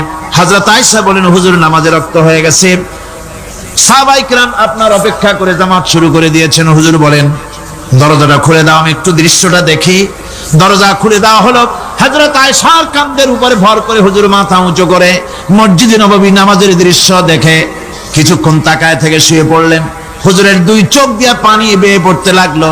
হযরত আয়েশা বলেন, হুজুর নামাজের দৃশ্য দেখে কাঁদেন কেন? আল্লাহর নবী বলেন, আয়েশা রে, এটা কোনো দুঃখের বাণী নয়, আমার চোখে পানি এসেছে বড় তৃপ্তির বাণী। আজকে নামাজের যে জামাতের দৃশ্য দেখলাম, এই জামাতকে কায়েম করার জন্য তায়েফের ময়দানে আমার রক্ত দিয়ে তায়েফের ময়দান রঞ্জিত হয়েছে, ওহদের ময়দানে আমার দামদান মোরাও শহীদ হয়েছে, সাহাবায়ে কেরাম জীবন দিয়েছেন। এই কষ্টের বিনিময়ে আজ জামাত কায়েম হয়ে গিয়েছে। এই দৃশ্য দেখে আমার মনে পড়লো, কিয়ামত পর্যন্ত আমার যত উম্মত পৃথিবীতে আসবে এইভাবে করে তারা জামাত বন্দী হয়ে নামাজ আদায় করবে। আমার ভাইরা, নামাজ হচ্ছে মুসলমানদের জীবনের শ্রেষ্ঠ ইবাদত। সেই নামাজ মুসলমানদের কাছে নাই। নামাজকে ফালতু কাজ বলে মনে করে। আমার বন্ধুগণ, নামাজ পড়বেন, নামাজ পড়বেন, নামাজ ছেড়ে দিবেন না। বলেন তো, শয়তান আল্লাহর কয়টা হুকুম ভেঙেছিল? ইবলিস কয়টা হুকুম ভেঙেছে? একটা হুকুম ভাঙ্গা ইবলিস হইছে কি? শয়তান। জোরে কোন কি হইছে? শয়তান হয়ে গেল। একটা মানুষ যদি 24 ঘন্টার ভিতরে 5 ওয়াক্ত নামাজ ছেড়ে দেয়, 5 ওয়াক্ত নামাজের ভিতরে 17টা হুকুম আছে। আল্লাহর কয়টা হুকুম? একটা হুকুম ভাঙার কারণে ইবলিস হয়ে গেল শয়তান। আর 24 ঘন্টার ভিতরে 17টা হুকুম আল্লাহর যারা বরবাদ করে তারা তো শয়তানের বাবা হয়ে যায়। শয়তান দূর থেকে সেলুট মারে যে, বাবা তুমি শুধু বাপ না, আমার ওস্তাদও। একটা হুকুম ভঙ্গ করে আমার এই দশা হইছে, আর তুমি 24 ঘন্টা আল্লাহর 17টা করে হুকুম ভাঙ্গো। তুমি তো শয়তান না, শয়তানের চাইতেও বেকায়দা। জোরে কর নাউজুবিল্লাহ। নামাজের মধ্যে সেজদা দিবেন, মজা পাবেন। নামাজ মেশিনের মতো পড়বেন না, নামাজ পড়বেন মুহাব্বতের সাথে। আল্লাহর সামনে দাঁড়িয়েছেন, কার সামনে? মেশিনের মতো পড়বেন না, দায় সারা গোসল পড়বেন না। আল্লাহর নবী বলেন, নামাজের ভিতরে যখন সিজদায় যাবে, সিজদা যখন দিবে, তখন মনে করবে তুমি যেন তোমার কপালকে আল্লাহ রাব্বুল আলামিনের কদম মোবারকের উপরে ছেড়ে দিয়েছো। নামাজ ছেড়ে দিবেন না। 5 ওয়াক্ত নামাজ আমার যুবক ভাইয়েরা, সর্বশ্রেণীর মুসলমান ভাইয়েরা 5 ওয়াক্ত নামাজ বা জামাত আদায় করবেন। রাজি আছেন? রাজি আছেন? কারা কারা রাজি দেখতে চাই? আলহামদুলিল্লাহ, হাত নামান। জোরে কোন আলহামদুলিল্লাহ, হাত নামান। এতদিন যে নামাজ পড়েন নাই, আল্লাহ যেন মাফ করে দেন। জোরে কোন আমিন। উমরি কাজা শুরু করে দিবেন। 5 ওয়াক্ত নামাজ সঠিকভাবে আদায় করবেন। তাওহীদের তাকাজা হচ্ছে নামাজকেও প্রতিষ্ঠা করতে হবে। তারপরে আল্লাহর আনুগত্যশীল হতে হবে। এগুলি হচ্ছে তাওহীদের তাকাজা, তাওহীদের কথা। আল্লাহ পাকের প্রতি এই মহব্বত নিয়ে আল্লাহ নামাজ, আল্লাহ রোজা ইত্যাদি সঠিকভাবে জীবনের সকল ক্ষেত্রে করতে হবে। আর সাহায্য চাইতে হবে কেবলমাত্র আল্লাহর কাছে। সাহায্যটা কার কাছে চাইবেন কোন তো? একটু মহব্বতের সাথে কোন। যদি কিছু দরকার হয় কার কাছে চাইবেন? আল্লাহ পাক বলছেন, নামাজের প্রত্যেক নামাজের ভিতরে আমরা বলি ইয়্যাকা না'বুদু ওয়া ইয়্যাকা নাস্তাঈন। পড়েন সবাই, ইয়্যাকা না'বুদু ওয়া ইয়্যাকা নাস্তাঈন। আল্লাহ, আমরা একমাত্র তোমার গোলাম। একমাত্র কার গোলাম? তোমার গোলাম। সাহায্য কার কাছে চাই? তুমি আল্লাহ, তোমার কাছেই সাহায্য চাই। প্রত্যেক নামাজে, প্রত্যেক রাকাতে সূরা ফাতিহার কথা আমরা বলি। আমার বন্ধুগণ, নামাজের মধ্যে কথা বলা সত্ত্বেও আমরা নামাজের ভিতরে আল্লাহ রাব্বুল আলামিনের কাছে সাহায্য চাই বলে বলি, কিন্তু সাহায্যটা আল্লাহর কাছে চাই না। যখন ছেলে হয় না, বিবাহ করেছে, 10 বছর হয়ে গেছে, সন্তান হয় না, খাজা বাবার কবরের কাছে গিয়া বলে, খাজা বাবা ছেলে নাই, একটা ছেলে দাও। জোরে কোন নাউজুবিল্লাহ। আছে না এমন? বাজে বস্তান নাকি আছে না? হ্যাঁ, বাইজিদ বস্তান, আস্তানা। সেখানে যে গাছের সাথে ইট বাঁধতে হয়, ইট যেমন ভার হবে, মেয়ে লোকের পেটের মধ্যে এরকম বাচ্চার ভার হবে। নাউজুবিল্লাহ। কি আকীদা, কি খারাপ! আস্তাগফিরুল্লাহুল আযীম। কোন মুসলমানের করা উচিত না ভাই, কোন মুসলমানের এমনটি কাজ করা উচিত না। আস্তানার কচ্ছপের সাথে আর গাছের দড়ি বাঁধার সাথে সন্তান গ্রহণের কি সম্পর্ক? কোরআনে কারীম আল্লাহ রাব্বুল আলামিন বলেন, আমি যাকে খুশি পুত্র দান করি, যাকে খুশি মেয়ে দান করি, যাকে খুশি ছেলেও দেই মেয়েও দেই, যাকে খুশি আমি কিছুই দেই না। ছেলে দেওয়ার মালিক কে? আকীদাটা সংশোধন করে জানাজ, খবরদার কোন মাজারে গিয়া কিছু চাইবেন না। কার কাছে চাইবেন? ওই দেখুন আল্লাহ পাক বলেন, ফাইদা ফারাগতা ফানসাব ওয়া ইলা রাব্বিকা ফারগাব। আল্লাহ পাক বলেন, বান্দারে যখন তুমি খালি হাত হয়ে যাবে, হাতে যখন কিছু থাকবে না, অসহায় হয়ে যাবে, তখন তুমি দাঁড়ায় যাও, হাত দুটি আমার দরবারে ফেলায়া দাও। খালক কি রন্দায়ে হুয়ে, দুনিয়া কি ঠুকরায়ে হুয়ে, আয়ে হে তেরে দর পর হাত ফেলায়ে হুয়ে। আল্লাহর দরবারে হাত তোলো, আল্লাহর কাছে হাত পাতো। হাত পাতবেন কার কাছে? আল্লাহ পাকের কাছে। আল্লাহ শিখাই দিলেন, খালি হাত যখন হয়ে যাবে, আমার কাছে চাও, আমার কাছে দাঁড়াও, কারো কাছে চাইও না, আমারে বলো। বুখারী শরীফের ভিতরে এসেছে, স্যান্ডেলের ফিতা গাছা যদি ছিঁড়ে যায়, মানুষের কাছে চেও না, আমি আল্লাহর কাছে চাও। আমার কাছে চাও, আমি দিব। আল্লাহর ভান্ডারে অভাব আছে? জোরে কোন অভাব আছে? অভাব নাই। বিপদে পড়ে গেছেন, মুসিবতে পড়ে গেছেন, মাজারে গিয়া খবরদার কোন মাজারে গিয়া কিছু চাইবেন না। মাজারে গিয়া নিজের প্রয়োজনের কথা বলবেন না, পরিষ্কার হারাম, হারাম কোনো সন্দেহ নাই। মাজারে গিয়া কিছু চাইবেন না, চাইবেন আল্লাহর কাছে। আপনি দেখুন, ইউনূস আলাইহিস সালাম বিপদে পড়লেন, আপনি কি ইউনূস আলাইহিস সালামের চাইতে বেশি বিপদে পড়ছেন নাকি? কোন ইউনূস আলাইহিস সালামের চাইতে অত বড় বিপদে দুনিয়ার কোন মানুষ পড়ছে কোনদিন? আমার ভাইয়েরা, মাছে গিলে ফেলেছে, মাছ পানির অথল তলদেশে চলে গেছে, মাছের পেটের ভিতরে জানলা নাই, দরজা নাই। হযরত ইউনূস আলাইহিস সালাম লক্ষ্য করলেন, এখন তো আর বাঁচতে পারবো না, মরা ছাড়া পথ নাই। ইউনূস আলাইহিস সালাম চিৎকার মারলেন, লা ইলাহা ইল্লা আনতা সুবহানাকা ইন্নী কুনতু মিনাজ জালিমিন। পড়েন সবাই, লা ইলাহা ইল্লা আনতা সুবহানাকা ইন্নী কুনতু মিনাজ জালিমিন। লা ইলাহা ইল্লা আনতা, আল্লাহ তুমি ছাড়া কেউ নাই, তুমি ছাড়া কেউ নাই, কোনো ইলাহ নাই, মাবুদ নাই। আমি তোমার পবিত্রতা ঘোষণা করছি, তুমি দয়া করে আমাকে বাঁচাও, আমি আমার নিজের উপর জুলম করেছি। আমার বন্ধুগণ, এত বড় মারাত্মক বিপদের ভিতরে ইউনূস আলাইহিস সালাম যখন চিৎকার মারলেন, পানির ভিতরে বসে, মাছের পেটের ভিতরে বসে, আল্লাহ রাব্বুল আলামিন চুপ করে থাকলেন না, সঙ্গে সঙ্গে রাব্বুল আলামিন জবাব দিয়া দিলেন, فاستجبنا له ونجيناه من الغم وكذلك ننجي المؤمنين। আমি বললাম, ইউনূস তুমি বিপদে পড়েছ, তুমি যখন চিৎকার মারলে, তোমার চিৎকারের আওয়াজ দুনিয়ার কেউ শোনে নাই, কোন রাজা বাদশা, তোমার আত্মীয় বন্ধু বান্ধব কেউ শোনে নাই।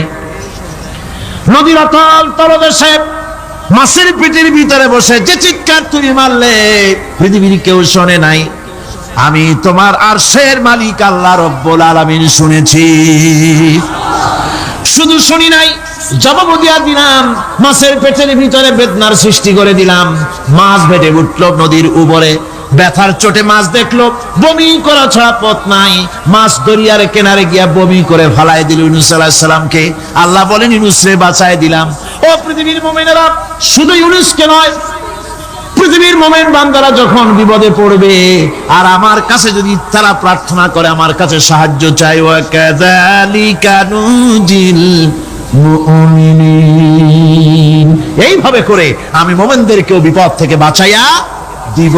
জোরে কান সুবহানাল্লাহ। ওয়াদা কার? ওয়াদা কার?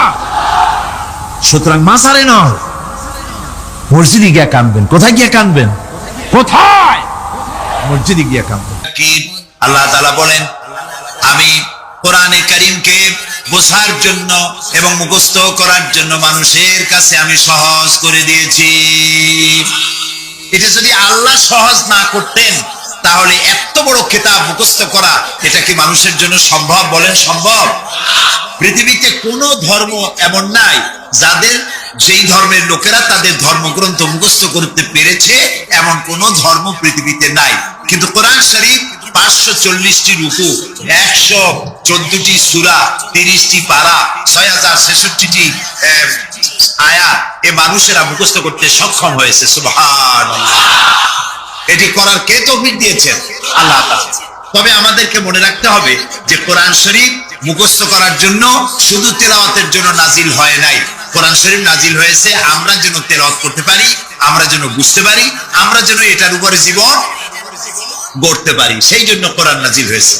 তাই নবী করিম সাল্লাল্লাহু আলাইহি সাল্লাম এই কোরআনের দাওয়াত দিয়ে একটি সমাজ তৈরি করেছিলেন এত সুন্দর যে এর থেকে সুন্দর সমাজ পৃথিবীতে আর আসে নাই। সুবহানাল্লাহ বলেন। এই কোরআনের কাছে মানুষ যদি আসে, সে যদি জিরো হয়, কোরআন তারে হিরো বানায়। কোরআন কি বানায়? হিরো। আর কোন হিরো যদি কোরআনের সাথে বেয়াদবি করে, কোরআন তারে কি বানায়? জিরো বানায়। আপনারা হযরত ওমর রাদিয়াল্লাহু তাআলা আনহুকে নিশ্চয়ই চেনেন। চেনেন? দেখছেন তারে? আমরা কেউ দেখি নাই, কিন্তু তার কথা আমরা হাদিসে পড়েছি, ঠিক না ভাই? ইতিহাসে পড়েছি, হাদিসে পড়েছি। তিনি জাহিল ছিলেন, অজ্ঞ ছিলেন, মূর্খ ছিলেন। কতটা জাহিল হলে পরে একজন মানুষ আল্লাহর নবী হত্যা করতে আসতে পারে, চিন্তা করেন যে কত বড় জাহিল ছিলেন। কিছু পার্থিব সুযোগ সুবিধা লাভের জন্য, কিছু টাকা পয়সা উঠ পাবে, এই লোভের জন্য তিনি আল্লাহ রসুলকে হত্যা করতে এসেছিলেন। কোরআনকে বলা হয় কিমিয়া, মানে পরশপাথর। কি বলা হয়? পরশপাথর। পরশপাথরের খাসিয়াত কি? সেটা হলো এর সাথে যদি লোহা লাগে, লোহা সোনা হয়ে যায়, যদি পাথর লাগে, পাথর ডায়মন্ড হয়ে যায়। সুবহানাল্লাহ, সুবহানাল্লাহ। এই কোরআন হযরত ওমরকে কোথা থেকে কোথায় নিলেন, ইতিহাসের পাতা থেকে আপনাদের শোনাই। হযরত ওমর রাদিয়াল্লাহু তাআলা আনহু তখন মুসলিম জাহানের খলিফা, আমিরুল মুমিনিন, খলিফাতুল মুসলিমিন। সেই সময় হযরত আলী রাদিয়াল্লাহু তাআলা আনহু তিনি স্বপ্নে দেখছেন যেন তিনি রাসূলুল্লাহ সাল্লাল্লাহু আলাইহি ওয়াসাল্লামের পেছনে ফজরের নামাজ আদায় করছেন। ফজরের নামাজ আদায় করে রাসূলুল্লাহর আদত ছিল এই যে পিছনের দিকে ফিরে বসতেন আর মাসনুন দোয়াগুলি রাসূলুল্লাহ দোয়া করতেন। সেই দোয়াগুলি সাহাবীরাও করতেন, রাসূলের শেখানো দোয়া। হযরত আলী ওই দোয়াগুলি পড়ে মসজিদ থেকে বেরিয়ে গেছেন। গেটের কাছে গিয়ে দেখেন যে একটা বুড়ি দাঁড়ানো আর হাতে একটা পাত্র ভরা খোরমা। বুড়ি বলছেন, আলী তুমি মসজিদের মধ্যে আবার ঢোকো, এই পাত্র ভরা খোরমাগুলি নিয়ে রাসূলের কাছে গিয়ে বলো যে এটি আমার, আমি একটা বুড়ি মেয়ে লোক, আমার নতুন বাগানের খোরমা, এটা যেন রাসূলুল্লাহ নিজে খান এবং সাহাবায়ে কেরামদের মধ্যে যেন ডিস্ট্রিবিউট করে দেন, তাতে করে আমার বাগানে খোরমায় বরকত হবে। হযরত আলী খোরমার পাত্র নিয়ে ঢুকলেন মসজিদে নববীর মধ্যে। রাসূলুল্লাহকে গিয়ে ঘটনা বললেন। নবী করিম সাল্লাল্লাহু আলাইহি সাল্লাম খোরমার পাত্র হাতে নিয়ে একটা খোরমা হযরত আলীর মুখের মধ্যে দিয়ে দিলেন। হযরত আলী রাসূলের দেওয়া খোরমাটি চিবোচ্ছিলেন। ইক্তাবসারে মসজিদে ফজরের নামাজের আজান হয়ে গেল। আজানে হযরত আলীর ঘুম ভাঙলো, কিন্তু রাসূলের দেওয়া খোরমার স্বাদ হযরত আলীর মুখের মধ্যে তখনও ছিল। হযরত আলী তাড়াতাড়ি করে উযু করলেন, মসজিদে নববীর মধ্যে ঢুকলেন। যে দেখেন ইমামের মুসাল্লায় কে দাঁড়ান? হযরত ওমর দাঁড়ান। নামাজ শেষ করে হযরত ওমর পিছনের দিকে ফিরেছেন, মাসনুন দোয়াগুলি পড়ছেন। হযরত আলী দোয়াগুলি পড়ে বেরিয়ে গেছেন সকলের আগে। বেরিয়ে গিয়ে দেখেন গেটে এক বুড়ি দাঁড়ানো, হাতে এক পাত্র খোরমা। বুড়ি বলছেন, আলী এই খোরমাগুলি নিয়ে তুমি ভিতরে আবার ঢোকো, আমিরুল মুমিনিনকে বলো এগুলি আমার নতুন বাগানের খোরমা, তিনি খাবেন আর রাসূলুল্লাহর সাহাবীদের খাওয়াবেন, তাতে করে আমার নতুন বাগানের খোরমায় বরকত হয়ে যাবে। হযরত আলী দেখলেন স্বপ্নে যা দেখলাম তাই সাথে সাথে কেটে গেল, আশ্চর্য কথা। তিনি ভিতরে ঢুকলেন, হযরত ওমরকে পাত্রটা দিয়া ঘটনা শোনালেন। হযরত ওমর পাত্রটা হাতে নিয়ে একটা খোরমা হাত দিয়া উঠাইয়া হযরত আলীর মুখের মধ্যে দিলেন। হযরত আলী খোরমা চিবোচ্ছেন আর এক পর্যায়ে গিয়ে বললেন, ইয়া ওমর জিদনি তামরাতান উখরা, হে ওমর তুমি আমাকে আরেকটা খোরমা দাও, কিন্তু খুব ভালো জাতের খোরমা, খুব লজিজ, খুব মিষ্টি, তুমি আমাকে আরেকটা দাও। যদি আমারে একটার বেশি খোরমা দাও তো খোরমায় কম পড়বে না, পাত্রে যা আছে সবাই পাবে, দাও না আমাকে আরেকটা। হযরত ওমর রাদিয়াল্লাহু তাআলা আনহু বলছেন, ইয়া আলী লাউ আন্না রাসূলুল্লাহ সাল্লাল্লাহু আলাইহি ওয়াসাল্লাম যাদাক লাজিদনাক। ওয়া আলী, স্বপ্নের ভিতরে রাসূলুল্লাহ যদি তোমাকে একটার বেশি খরমা দিতেন, আমিও তোমার একটার বেশি খরমা দিতাম। হযরত আলীর চোখ গেছে ছানা বরাবর। তিনি জিজ্ঞেস করছেন, ইয়া ওমর, আহিয়া রুইয়া রাইতাহা আম হিয়া গায়বুন আম ইত্তালাআতা আলাই। হে ওমর, এটা কি তুমি আমার মতো স্বপ্নে দেখেছো, না গায়েব থেকে তোমাকে জানানো হলো? তুমি কেমনে বুঝলা যে স্বপ্নের ভিতরে রাসূলুল্লাহ আমাকে একটা খরমা দিয়েছিলেন? হযরত ওমর বলছেন, ইয়া আলী, ওয়াল্লাহি মা হিয়া রুইয়া ওয়ালা গায়ব। হে আলী, এটা স্বপ্ন নয়, আর এটা আমাকে গায়েব থেকেও জানানো হয়নি। আসল ব্যাপার কি জানো? ওয়ালাকিন্নাল মুমিনা ইযা আখলাসা কলবাহু ইয়ারা বিনুরিল্লাহ। আসল কথা হলো, একজন মানুষ যখন আল্লাহর খাঁটি গোলামে পরিণত হয়ে যায়, তখন সে আল্লাহর সাহায্যই দেখতে পায়। এখন দেখুন হযরত ওমর কোথায় ছিলেন আর আল্লাহ তাকে কোথায় এনে দিলেন। রাসূলুল্লাহ বলেছেন, লা নবিয়্যা বা'দি ওয়ালা রাসূলা, আমার পরে নবীও হবে না, রাসূলও হবে না, কিন্তু আমার পরে যদি কেউ নবী হতেন, আল্লাহ তাআলা ওমরকে নবী বানাই দিতেন। সুবহানাল্লাহ। এই হযরত ওমরকে অধপতনের অতল তলদেশ থেকে উঠাইয়া বিশ্বের দরবারে সর্বকালের জন্য পরিচিত করায় দিল যে জিনিস, তার নাম হচ্ছে এই কোরআন। নাম কি? কোরআন। আমরা যদি আমাদের ভাগ্যের পরিবর্তন চাই, আমরা কি ভাগ্যের পরিবর্তন চাই? বলেন চাই? ভাগ্যের যদি পরিবর্তন চাই, তাহলে কোরআনের কারিমের কাছে আসতে হবে। কোরআনই পারে আমাদের ভাগ্যকে পরিবর্তন করে দিতে। নবী করিম সাল্লাল্লাহু আলাইহি সাল্লাম বলেছেন, এটা হচ্ছে সেই কোরআন। এই কোরআন নিয়ে যখন আমি জেনেদের সামনে কোরআন তেলাওয়াত করেছি, তখন জেনেরা একথা না বলে পারে নাই, ইন্না সামি'না কুরআনান আজাবা, আমরা একটা আশ্চর্য ধরনের কোরআন শুনেছি। আল্লাহর নবী বলেন, জেনেরা আমার মুখে যখন তেলাওয়াত শুনল, তারা বলল, ইন্না সামি'না কুরআনান আজাবা, আমরা এক আশ্চর্য ধরনের কোরআন শুনেছি। ইয়াহদি ইলার রুশদ ফাআমান্না বিহি, এমন কোরআন শুনলাম যে কোরআন আমাদেরকে সত্যের পথ দেখায়। আর কোরআন যখন শুনলাম, আল্লাহর নবী বলেন, জেনেরা ঈমান আনলো আর তারা পড়ে নিল, লা ইলাহা ইল্লাল্লাহু মুহাম্মাদুর রাসূলুল্লাহ। সবাই পড়েন, লা ইলাহা ইল্লাল্লাহ, লা ইলাহা, লা ইলাহা, লা ইলাহা ইল্লাল্লাহ, লা ইলাহা ইল্লাল্লাহ,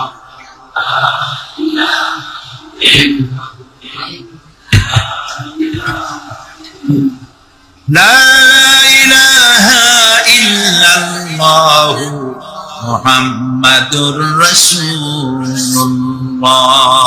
রাসূলুল্লাহ বললেন, মান ক্বালা বিহি সাদাকা, এই কোরআন থেকে যে কথা বলে কেবলমাত্র সেই সত্য কথা বলে। সুবহানাল্লাহ।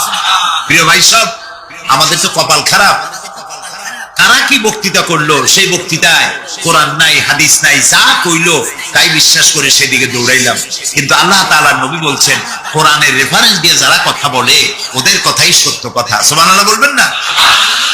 কারণ আল্লাহ তাআলা বলছেন, ওমান আসদাকু মিনাল্লাহি কিলা ওমান আসদাকু মিনাল্লাহি হাদিসা, আল্লাহর চাইতে সত্যবাদী আর কে হতে পারে? সুতরাং যারাই বক্তৃতার মধ্যে কোরআনের রেফারেন্স দিয়ে কথা বলে, তারাই সত্য কথা বলে। বলেছেন মুহাম্মদ রাসূলুল্লাহ সাল্লাল্লাহু আলাইহি ওয়াসাল্লাম, ওয়ামান আমিলা বিহি উজরা, আর কোরআন শরীফ পড়ে যে বুঝে আর আমল করে, আল্লাহ তাদেরকে পুরস্কৃত করবেন ফিদ দুনিয়া ওয়াল আখিরা। দুনিয়াও পুরস্কার দেবেন, আখিরাতেও পুরস্কার দেবেন। দুনিয়া পুরস্কারটা কি দেবেন? আল্লাহ রাব্বুল আলামিন বলেন, দুনিয়ার পুরস্কারটা শোনো, ফামান তাবিয়া হুদায়া ফালা খাউফুন আলাইহিম ওয়ালা হুম ইয়াহজানুন। যারা এই কোরআনকে মেনে চলবে, কোরআনের অনুসরণ যারা করবে, এর আইন কানুনকে মেনে যারা চলবে, ওদের জন্য কোনো ভয় নাই, ওদের জন্য কোনো চিন্তা নাই। এই ওয়াদা কার ওয়াদা? আল্লাহর ওয়াদা কখনো মিছা হয়? কোনদিন না। আল্লাহ কোনদিন ওয়াদা ভঙ্গ করেন? কখনো না। তিনি বলছেন, কোরআন যদি মেনে চলো, পৃথিবীতে শান্তি পাইবা। দুই রকমের, একটা হলো পৃথিবীতে তোমাদের কোনো চিন্তা থাকবে না, ভয় থাকবে না। চিন্তা থাকবে না কিসের? চিন্তা হয় মানুষের খাওয়া পড়া, শিক্ষা, চিকিৎসা, বাসস্থান, এগুলোই চিন্তা হয়। কোরআনের শাসন যদি চালু হয়, ওই যে স্লোগান একটু আগে আপনারা শুনলেন, আল্লাহর আইন চাই আর কি চাই? মুখস্থ হয়েছে না এটা? বলেন না কি চাই? সৎ লোকের শাসন চাই। এখন আল্লাহর আইন কোনটা? এই যে কোরআন।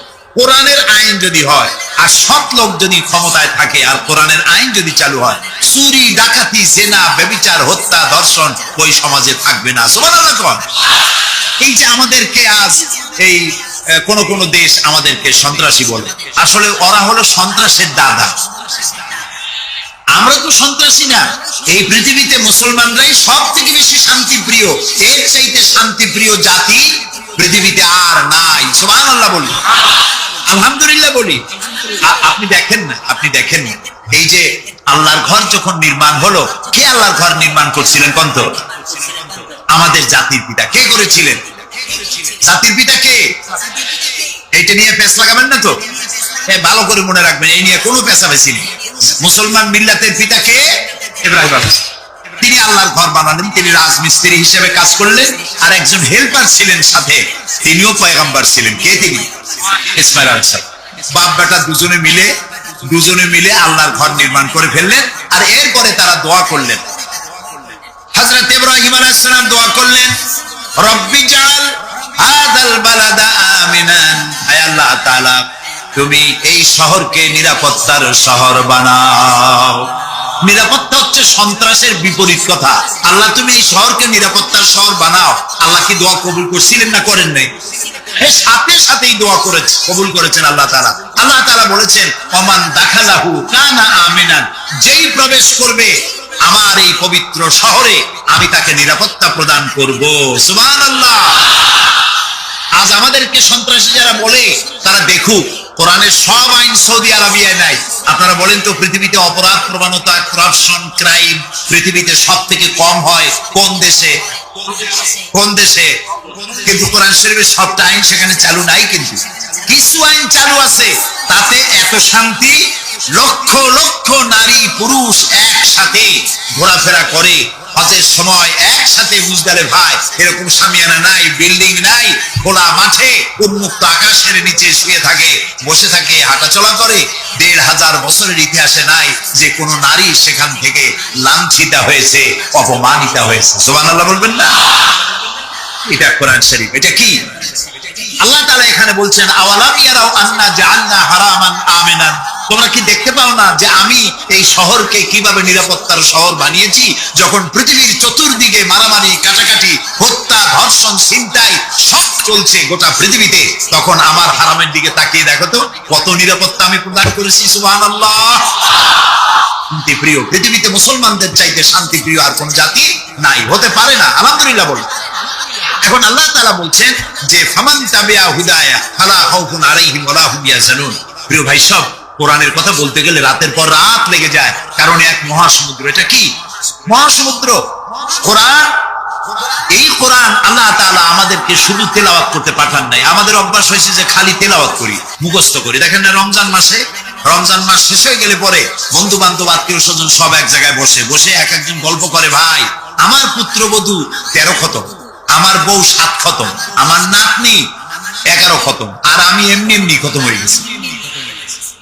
প্রিয় ভাই সব, আপনারা বলেন কোরআন শরীফকে এইভাবে শুধু খতম করার জন্য আসছে? আমি কিন্তু আপনাদের কোরআন শরীফ পড়া বা খতম করা নিষেধ করছি না। আমি উদ্দেশ্য বোঝাতে চাচ্ছি, আল্লাহ তাআলা এই কোরআনের জন্য নাজিল করেন নাই যে আমরা জ্বলবো আর পড়বো আর বুঝবো না। আচ্ছা ভাই, একটা বইয়ের নাম কোন তো? পৃথিবীতে একটা বইয়ের নাম আমাকে শুনান যে বইটা মানুষেরা না বুঝে পড়বে। পারবেন বলতে? পারবেন না। এমনকি আপনার ছোট্ট বাচ্চা কেজি 1, কেজি 2, কেজি 3 তে পড়ে, বা কি জানি করে নার্সারি গ্রুপে পড়ে, তারেও দেখবেন প্রত্যেকটা শব্দ বানান করিয়া অর্থ সহকারে বুঝে পড়ে। বলেন ঠিক কিনা? কিন্তু কপাল পোড়া মুসলমান জাতি একমাত্র মাজলুম কিতাব, আল্লাহর কিতাব কোরআন শরীফ পড়ে, অথচ কিছু বোঝে না। ঠিক কিনা? আমি যদি এখন জিজ্ঞেস করি যে আপনারা কোরআন বুঝে পড়তে পারেন কয়জন, হাত তোলেন। যদি বলি হাত কি কম বেশি উঠবে না কম উঠবে? সেজন্য হাত উঠাইতে বললাম না। এটা আমাদের জন্য কপাল পোড়ার লক্ষণ। কি পোড়ার লক্ষণ? বিশ্বাস করুন ভাই, কোরআন শরীফ তাবিজ লেখার জন্য আসে নাই, কোরআন শরীফ ঝুলে ঝুলে আপনি পড়বেন এই জন্য আসে নাই। কোরআন আসছে, তেলাওয়াত করবেন, বুঝবেন, আমল করবেন। হাদিস শরীফে এসেছে কোন সাহাবীর এক একটা সূরা শেষ করতে বছরের পর বছর চলে যেত। কারণ হলো তারা এক একটা আয়াত পড়তেন, বুঝতেন, বাস্তব জীবনে আমল করতেন, আরেকটা আয়াত পড়তেন, বুঝতেন, আমল করতেন, তারপরে আবার আরেকটা পড়তেন, আমল করতেন। এভাবে করে সাহাবীরা কোরআন পড়তেন, বুঝতেন, আমল করতেন। ফলে এই সাহাবীরা যখন বিয়ে শাদী করতেন, সাহাবীরা যখন ব্যবসা বাণিজ্য করতেন, সাহাবীরা যখন কেনা বেচা করতেন, পারিবারিক জীবন যাপন করতেন, হাঁটাচলা করতেন, তখন মানুষেরা বুঝতে পারত, অনুভব করতে পারত যেন জীবন্ত কোরআন শরীফ চলাফেরা করছে। কোরআন যাদের কাছে দুরবস্থা, এটা আছে কিনা আমি জানি না, আলহামদুলিল্লাহ এটা নাই। কোন কোরআন শরীফ যে বাংলাদেশে ছাপা হয় সেগুলিতে লেখা থাকে সূরায়ে মায়েদার নকশা, সূরায়ে ইউসুফের নকশা, সূরায়ে বনি ইসরাইলের নকশা। এই নকশা লিখে গলায় ঝুলাইলে পেটে ব্যথা ভালো হবে, ওই নকশা ঝুলাইলে মেয়ে বিয়ে হবে তাড়াতাড়ি, এই নকশা ঝুলাইলে যে মেয়েকে পছন্দ করো বিয়ে করতে পারবা তাড়াতাড়ি। নাউজুবিল্লাহ। নকশার মধ্যে আছে কি? নকশার ভিতরে আছে 1293, 1711, 513 হাবিজ। আমি কতগুলো নাম্বার দিয়া তারপরে লাল কালি দিয়ে দাগ দিয়ে দিয়ে ধান্দাবাজি করা। এরপরে ওই ধান্দাবাজি তাবিজের কোনায় কোনায় লেখে ইয়া জিব্রাইলো, ইয়া মিকাইলো, ইয়া ইসরাফিলো, ইয়া আজরাইলো। উপরে লেখে ইয়া বদুহ, নিচে লেখে ইয়া বদুহ। আমি একজন তাবিজ লেখককে জিজ্ঞেস করলাম, ভাই ইয়া আজরাইলো ইয়া মিকাইলো তো বুঝলাম, ইয়া বদুহ কি? বলছে হুজুর আমি নিজেও বুঝি না বদুহ কি। এই হলো তাবিজ। এই তাবিজ লেখার জন্য আল্লাহ তাআলা কোরআন নাজিল করেন নাই। কথা কি বুঝে আসছে? তাবিজের জন্য আসে নাই, তকদিরের জন্য আসে নাই, শুধু পড়ব এজন্য আসে নাই। কোরআন এসেছে বোঝার জন্য, তেলাওয়াতের জন্য, বোঝার জন্য, কোরআন অনুযায়ী জীবন গড়ার জন্য। আল্লাহর নবী তাই বলেন, ওয়ামান আমিলা বিহি উজরা, কোরআন শরীফ যে পড়বে আর আমল করবে দুনিয়ায় শান্তি দেওয়া হবে, আখিরাতেও পুরস্কৃত করা হবে। আখিরাতের পুরস্কারটা কি? নবীজি বলেছেন, মান কারাল কুরআনা ফাস্তাজহারাহু ফাহাল্লা হালালাহু ওয়া হারামা হারামাহু আদখালাহুল্লাহুল জান্নাহ ওয়া শাফাআহু ফি আশরাতিন মিন আহলি বাইতিহি কুল্লুহুম কাদ ওয়াজাবাত লাহুন নার। সাদাকান নবী সাল্লাল্লাহু আলাইহি ওয়াসাল্লাম। নবী করিম সাল্লাল্লাহু আলাইহি ওয়াসাল্লাম বলেছেন, যে ব্যক্তি কোরআন পড়লো, বুঝলো, আর কোরআনের হালালকে হালাল জেনে চললো, হারাম থেকে বিরত থাকলো, আর কোরআনের আইনকে প্রতিষ্ঠিত করার আন্দোলনে শরীক হলো, সুবহানাল্লাহ, এরকম লোককে আল্লাহ তাআলা কিয়ামতের দিন জান্নাত দান করবেন। সুবহানাল্লাহ। ওয়ামান আমিলা বিহি উজরা ওয়ামান হাকামা বিহি আদালা।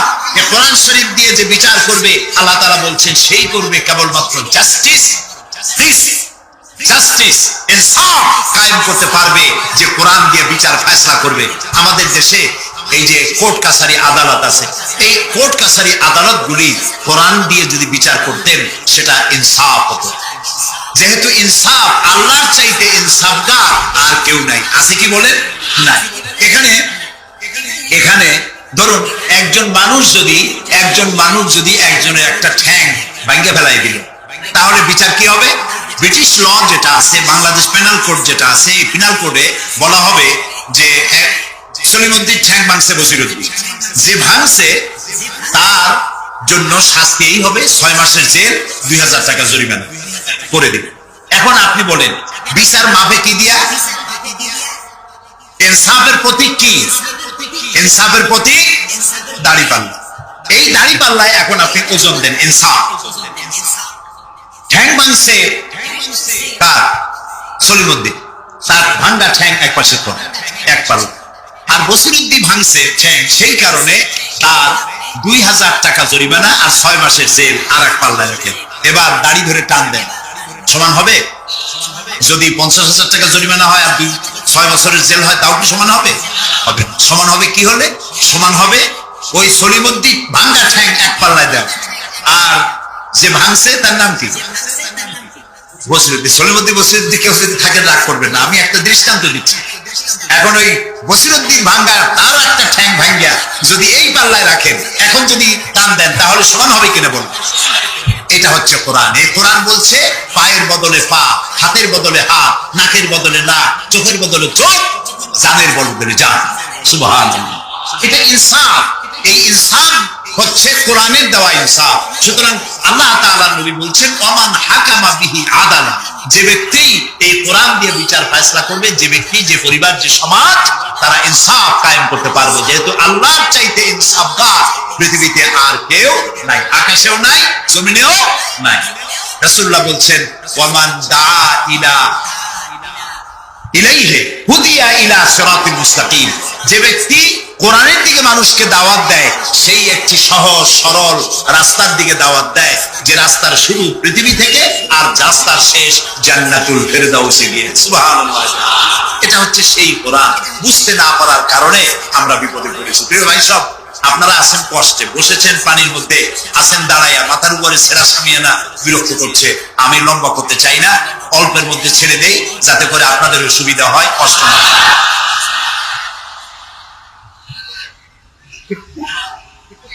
আমি না, তবুও আমি খুব লম্বা করবো না, অল্পতে আমরা যাতে বুঝতে পারি এরকম একটু কথা আমি বলতে চাই, একটু বলবো, এবং সেইটা বলবো, হ্যাঁ সেইটাই বলবো যেটা আপনারা শুনতে চান, সেইটাই বলবো যেটা শুরু করেছিলেন আমাদের রফিকুল ইসলাম খান ভাই, এই মহানগরীর সেক্রেটারি জনাব রফিকুল ইসলাম খান। আল্লাহ তাআলা ওনার প্রতি রহম করুন, আমরা বলি আমিন। এবং আমার বক্তৃতার পরে আমরা আমাদের সম্মানিত অ্যাসিস্ট্যান্ট সেক্রেটারি জেনারেলের কিছু কথা আমরা শুনবো ইনশাআল্লাহ। তো আমি ওই আয়াতটা দিয়ে কথা বলি। আল্লাহ তাআলা বলছেন ইয়া আইয়ুহাল্লাযীনা আমানু হাল আদুল্লুকুম আলা তিজারাতিন তুনজিকুম মিন আযাবিন আলীম تؤمنون بالله ورسوله وتجاهدون في سبيل الله بأموالكم وأنفسكم ذلكم خير لكم إن كنتم تعلمون। হে বিশ্বাসীরা, তোমরা যারা ঈমান এনেছো শোনো, হাল আদুল্লুকুম আলা তিজারাতিন, আমি কি তোমাদেরকে এমন একটি ব্যবসার কথা বলবো না, যে ব্যবসায় তোমাদেরকে জাহান্নামের কঠিন শাস্তি থেকে তোমাদেরকে রক্ষা করবে? এমন একটি ব্যবসার কথা বলবো না? তার মানে অবশ্যই এরকম একটা ব্যবসার কথা আমি তোমাদের বলবো, যে ব্যবসা তোমাদেরকে জাহান্নামের কঠিন শাস্তি থেকে বাঁচাই দেবে। সুবহানাল্লাহ বলি। জাহান্নাম থেকে বাঁচাবার জন্য ব্যবসা শিখাচ্ছেন কে? এবার দেখেন, ব্যবসা এটা করলে লাভও আছে, নোকসানও আছে, ঠিক না? বলেন আছে কিনা? লস এন্ড প্রফিট এর মধ্যে থাকবেই। কিন্তু আল্লাহ রাব্বুল আলামিন বলেন, আমার সঙ্গে যে ব্যবসা করবে ওই ব্যবসাটা হচ্ছে তিজারাতান লান তাবুর।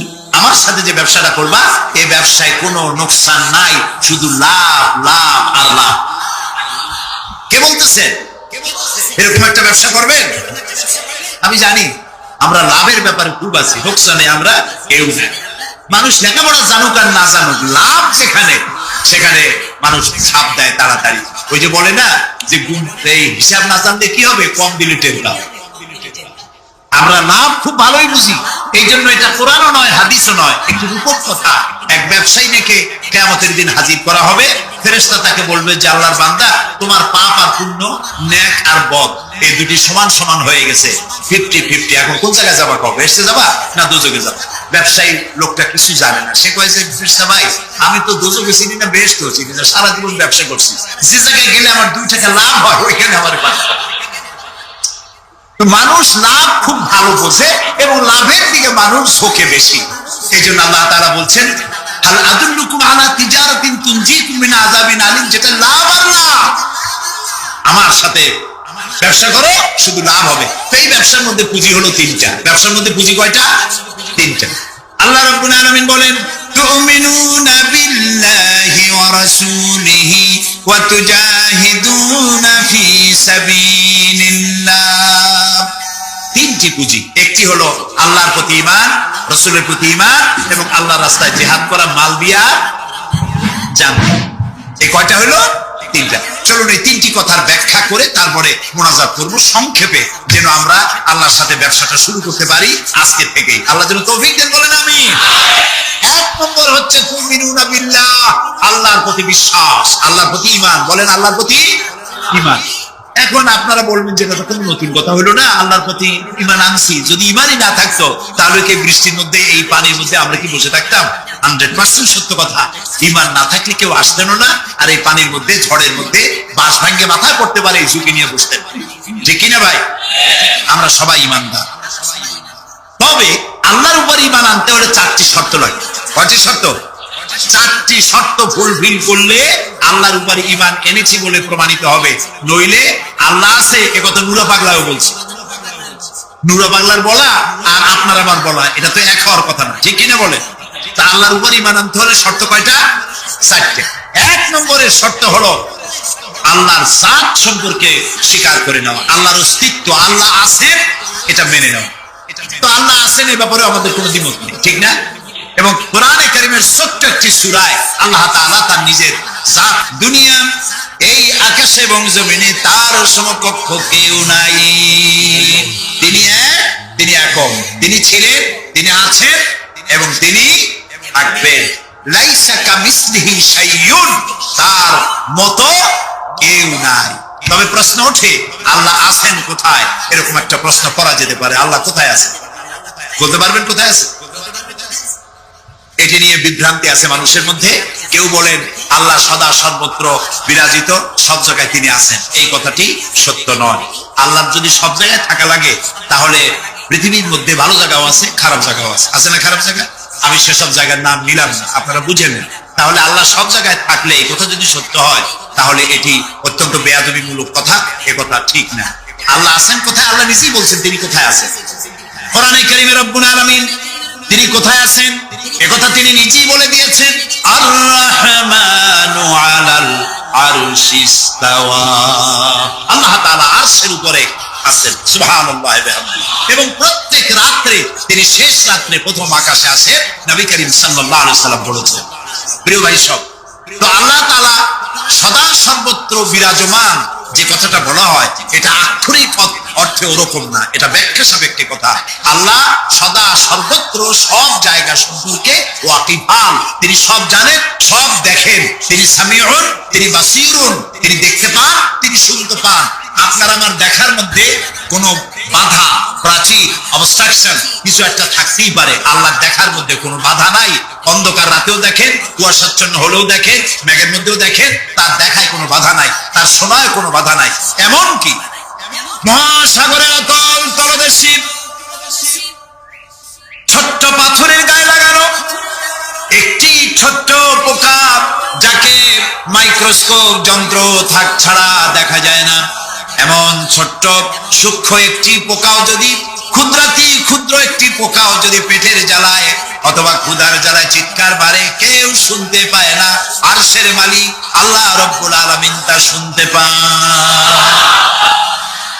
এ হচ্ছে আল্লাহ, তিনি সব শুনতে পান, সব দেখতে পান। তার জাত সম্পর্কে স্বীকার করে নেওয়া, মেনে নেওয়া, তিনি আছেন, তার শক্তি সহকারে তাকে মানা। আমরা যে কোনো জিনিস বিশ্বাস করি তার শক্তি সহকারে বিশ্বাস করি। বাতাসকে বিশ্বাস করি, প্রচন্ড বেগে বয়ে গেলে আমাদের মাথার উপরে যা আছে ভেঙে চুরে সব শেষ করি ভালো, এভাবে বিশ্বাস করি। পানিকে বিশ্বাস করি, সে চুবায়ে মারতে পারে, ডুবায়ে মারতে পারে, পানি চুবানো ভিজানো এ শক্তি পানির আছে। আমরা আগুনকে বিশ্বাস করি, জ্বালিয়ে পুড়িয়ে ছাই করে দিতে পারে, এভাবে আগুনের শক্তি সহকারে বিশ্বাস করি। সাপকে বিশ্বাস করি, বাঘকে বিশ্বাস করি, দংশন করলে, থাবা মারলে কারো সারা। পয়জনকে বিশ্বাস করি, খাইলে পরে মরে যেতে পারি, শক্তি সহকারে বিশ্বাস করি, ঠিক না? এখন আল্লাহকে বিশ্বাস করি, এই কথা শুধু বললেই হবে না, আল্লাহকে বিশ্বাস করতে হবে তার গুণ সহকারে। সেই জন্য 4টি শর্তের 1 নম্বর শর্ত হলো আল্লাহর অস্তিত্বকে মানা। 2 নম্বরের শর্ত হচ্ছে আল্লাহর গুণাবলীকে স্বীকার করা, মেনে নেওয়া। আল্লাহর গুণাবলী কি? কোরআন শরীফে আল্লাহর অনেকগুলি নাম আছে। আল্লাহ এ হচ্ছে ইসমে জাত। আল্লাহ এটা কি? ইসমে জাত, আসল নাম কি? আল্লাহ। বলেন সবাই, আল্লাহ নয় কিন্তু আল্লাহ, এটা অশুদ্ধ, বলার সময় মুখটা গোল হয়ে যাবে। আল্লাহ বলেন সবাই, আল্লাহ। কি মধুর নাম, সুবহানাল্লাহ, সুবহানাল্লাহ। আল্লাহ নিজেই বলেছেন ওয়ালাহুল আসমাউল হুসনা, আল্লাহ রয়েছে সুন্দর সুন্দর নাম। 99টি নামের কথা কোরআনে কারিমে আল্লাহ তাআলা নিজেই বলেছেন, সুবহানাল্লাহ। এখন ওই নামগুলিকে বলা হয় সিফাতি নাম, অর্থাৎ গুণবাচক নাম। এই গুণ সহকারে তাকে স্বীকার করতে হবে। তিনি রাজ্জাক, খেতে দেওয়ার মালিক কে? আল্লাহ। তিনি রব, সৃষ্টি করেন। তিনি খালেক, তিনি স্রষ্টা। তিনি রব, তিনি প্রতিপালনকারী। তিনি রহমান, তিনি দয়ালু। তিনি রহিম, তিনি রহমান, তিনি দাতা। রহিম, তিনি দয়ালু। অর্থাৎ প্রত্যেকটা নামের এক একটা শব্দ অর্থ আছে এবং সেই অর্থ সহকারে বিশ্বাস করতে হবে তাকে। এই বিশ্বাস যদি আমরা করতে পারি তাহলে শিরক থেকে আমরা বাঁচতে পারবো। সুবহানাল্লাহ বলেন। আচ্ছা বলেন তো, সন্তান দেওয়ার মালিক কে? সন্তান না দেওয়ার মালিক কে? হায়াতের মালিক কে? মওতের মালিক কে? খেতে দেওয়ার মালিক কে? কষ্ট দেওয়ার মালিক কে? কষ্ট থেকে বাঁচাবার মালিক কে? সবকিছুর মালিক কে? এইভাবে আমরা কি বিশ্বাস করি? না, সবাই করি না। যারা বলেছেন আমিও বিশ্বাস করি, হ্যাঁ বিশ্বাস আমাদের থাকতে পারে, কিন্তু অনেক লোক আছে এভাবে বিশ্বাস করে না বলেই বিবাহ করেছে, সন্তান হয় না। তখন শাহ আলী বাগদাদি রহমতুল্লাহ আলাইহির মাজারে গিয়া সেখানে বসে তার ওই মাজারের কাছে গিয়ে চাইলো আমারে সন্তান দাও, খাজা বাবা সন্তান দাও। অথবা হাইকোর্টের মাজারে বৃহস্পতিবার দিন গিয়ে ভিড় করলো, বাবা সন্তান দাও, অথবা মামলায় পড়েছি বাঁচায় দাও, পরীক্ষা দেবে ছেলে পাস করায় দাও, ইত্যাদি। বলেন এরকম? বলে না? জায়েজ নাই, একদম জায়েজ নাই। কাকে বলতে হবে? আল্লাহর নবী বলেছেন ওয়াইদা সালতা ফাসআলিল্লাহ, কিছু বলতে চাইলে আল্লাহরে বলো। ওয়াইদা সালতা ফাসআলিল ওয়াইদা ইসতাআনতা ফাসতাইন বিল্লাহ, সাহায্য যদি চাও আল্লাহর কাছে সাহায্য চাও। আমরা সূরা ফাতিহার ভিতরে প্রত্যেক নামাজের প্রতি রাকাতে বলি ইয়াকা না'বুদু ওয়া ইয়াকা নাস্তাঈন। আল্লাহ তাআলা একমাত্র তোমার ইবাদত করি আর একমাত্র তোমারই কাছে সাহায্য কামনা করি। হযরত ইব্রাহিম আলাইহিস সালাম আমাদের জাতির পিতা। একটু আগে আমরা বলছি না সবাই, ইব্রাহিম আলাইহিস সালামকে আগুনে, এটারে এদিক ফিরিয়ে দিল। ইব্রাহিম আলাইহিস সালামকে আগুনে যখন ফেলে দেওয়া হচ্ছিল তখন হযরত জিবরাইল এসে বলছিলেন আমার কাছে সাহায্য চাও ইব্রাহিম, আমি তোমারে আগুন দিয়ে বাঁচায় দেব। এই যে ইব্রাহিম আলাইহিস সালামের কাছে তাকে সাহায্য দেওয়ার জন্য বলা হলো, এটি কি ঘোরাঘুরি করে? এই মাইকের হর্ন ঘুরান কেন? যেমন ছিল ওইদিকে দিয়ে দেন, আমারে শুনায় তো লাভ নাই। প্রিয় ভাই সব, ইব্রাহিম আলাইহিস সালামকে জিবরাইল বললেন আমার কাছে সাহায্য চাও। ইব্রাহিম আলাইহিস সালাম সাহায্য চাইছিলেন? বলেন চাইছিলেন? হযরত ইব্রাহিম বলেছেন জিবরাইল আমি কেন সাহায্য চাইব তোমার কাছে? আমি তো এমন কোন অন্ধ আল্লাহর ইবাদত করি না যিনি তার নিজের চোখে তার গোলামের দুঃখ দুর্দশা দেখতে পান না। আল্লাহ কি দেখছেন না যে আমি বিপদে পড়ছি? আমি তোমার কাছে কেন সাহায্য চাইবো? আমি আগুনে পড়লে যদি আল্লাহ খুশি হন তাহলে আমি তো এভাবে 1000 বার করতে রাজি আছি আবার আল্লাহকে খুশি করার জন্য। এটা হলো আল্লাহর প্রতি বিশ্বাস এবং আল্লাহর কাছে চাওয়া। চাইতে হবে কার কাছে? আমি বিপদে পড়ছি বলবো কারে? আমি অশান্তিতে আছি বলবো কারে? আমার অভাব আছে বলবো কারে? সব অবস্থায় আল্লাহকে বলতে হবে। দেখুন আমাদের জাতির পিতা ইব্রাহিম আলাইহিস সালামের কথা কোরআন শরীফে আল্লাহ তাআলা বলে দিয়েছেন। তিনি কি বলেছেন? হযরত ইব্রাহিম বলেছেন আল্লাযী হুয়া ইউত'ইমুনি ওয়া ইয়াসকিন, আমি যখন ক্ষুধার্ত হই আল্লাহ আমারে খাওয়ান। আমি যখন জুলুমাত জমায় কাফির ত্রিবিধ অন্ধকারের ভেতর থেকে তিনি চিৎকার মারলেন। রাতের অন্ধকার, মাছের পেটের অন্ধকার, পানির অন্ধকার, এই ত্রিবিধ অন্ধকারের মধ্য থেকে ইউনূস আলাইহিস সালাম চিৎকার মারলেন লা ইলাহা ইল্লা আনতা, আয় আল্লাহ তুমি ছাড়া কোনো ইলাহা নাই, সুবহানাকা আমি তোমার প্রশংসা করছি। আয় আল্লাহ তাআলা আমি আমার নফসের উপরে জুলম করেছি, আমার উপরে আমি জুলম করেছি। আল্লাহ তাআলা এই চিৎকার শুনেছিলেন? শুনেছেন? হযরত ইউনূস আলাইহিস সালাম মাছের পেটের ভিতরে বসে যেই চিৎকার মেরেছিলেন কেউ শুনতে পায় নাই। পানির ভিতরে কেউ শোনে নাই, জমিনে কেউ শোনে নাই, অন্তরিক্ষেও কেউ শুনতে পায় নাই। আল্লাহ রাব্বুল আলামিন বলেন আমি আরশের মালিক ইউনূসের চিৎকার আমি শুনেছি, শুধু শুনি নাই জবাবও দিয়ে দিয়েছি। فاستجبنا له ونجيناه من الغم وكذلك ننجي المؤمنين আমি ইউনূসের ডাকের সাড়া দিয়ে দিলাম, বিপদ থেকে বাঁচাই দিলাম। মাছের পেটের ভিতরে যন্ত্রণা শুরু হয়ে গেল। মাছ দেখলো বমি না করলে আর বাঁচলো না, এমন অবস্থা মাছের হয়ে গেল। মাছ পেটের ব্যথার জ্বালায় বেশি উঠলো, কেনারায় চলে গেল। ইউনূস আলাইহিস সালামকে বমি করে ফেলে দিল। মাছও বাঁচত, ইউনূস আলাইহিস সালামও বাঁচলেন। আল্লাহ তাআলা বলেন শুধু ইউনূস রে নয়, ওয়া কাযালিকা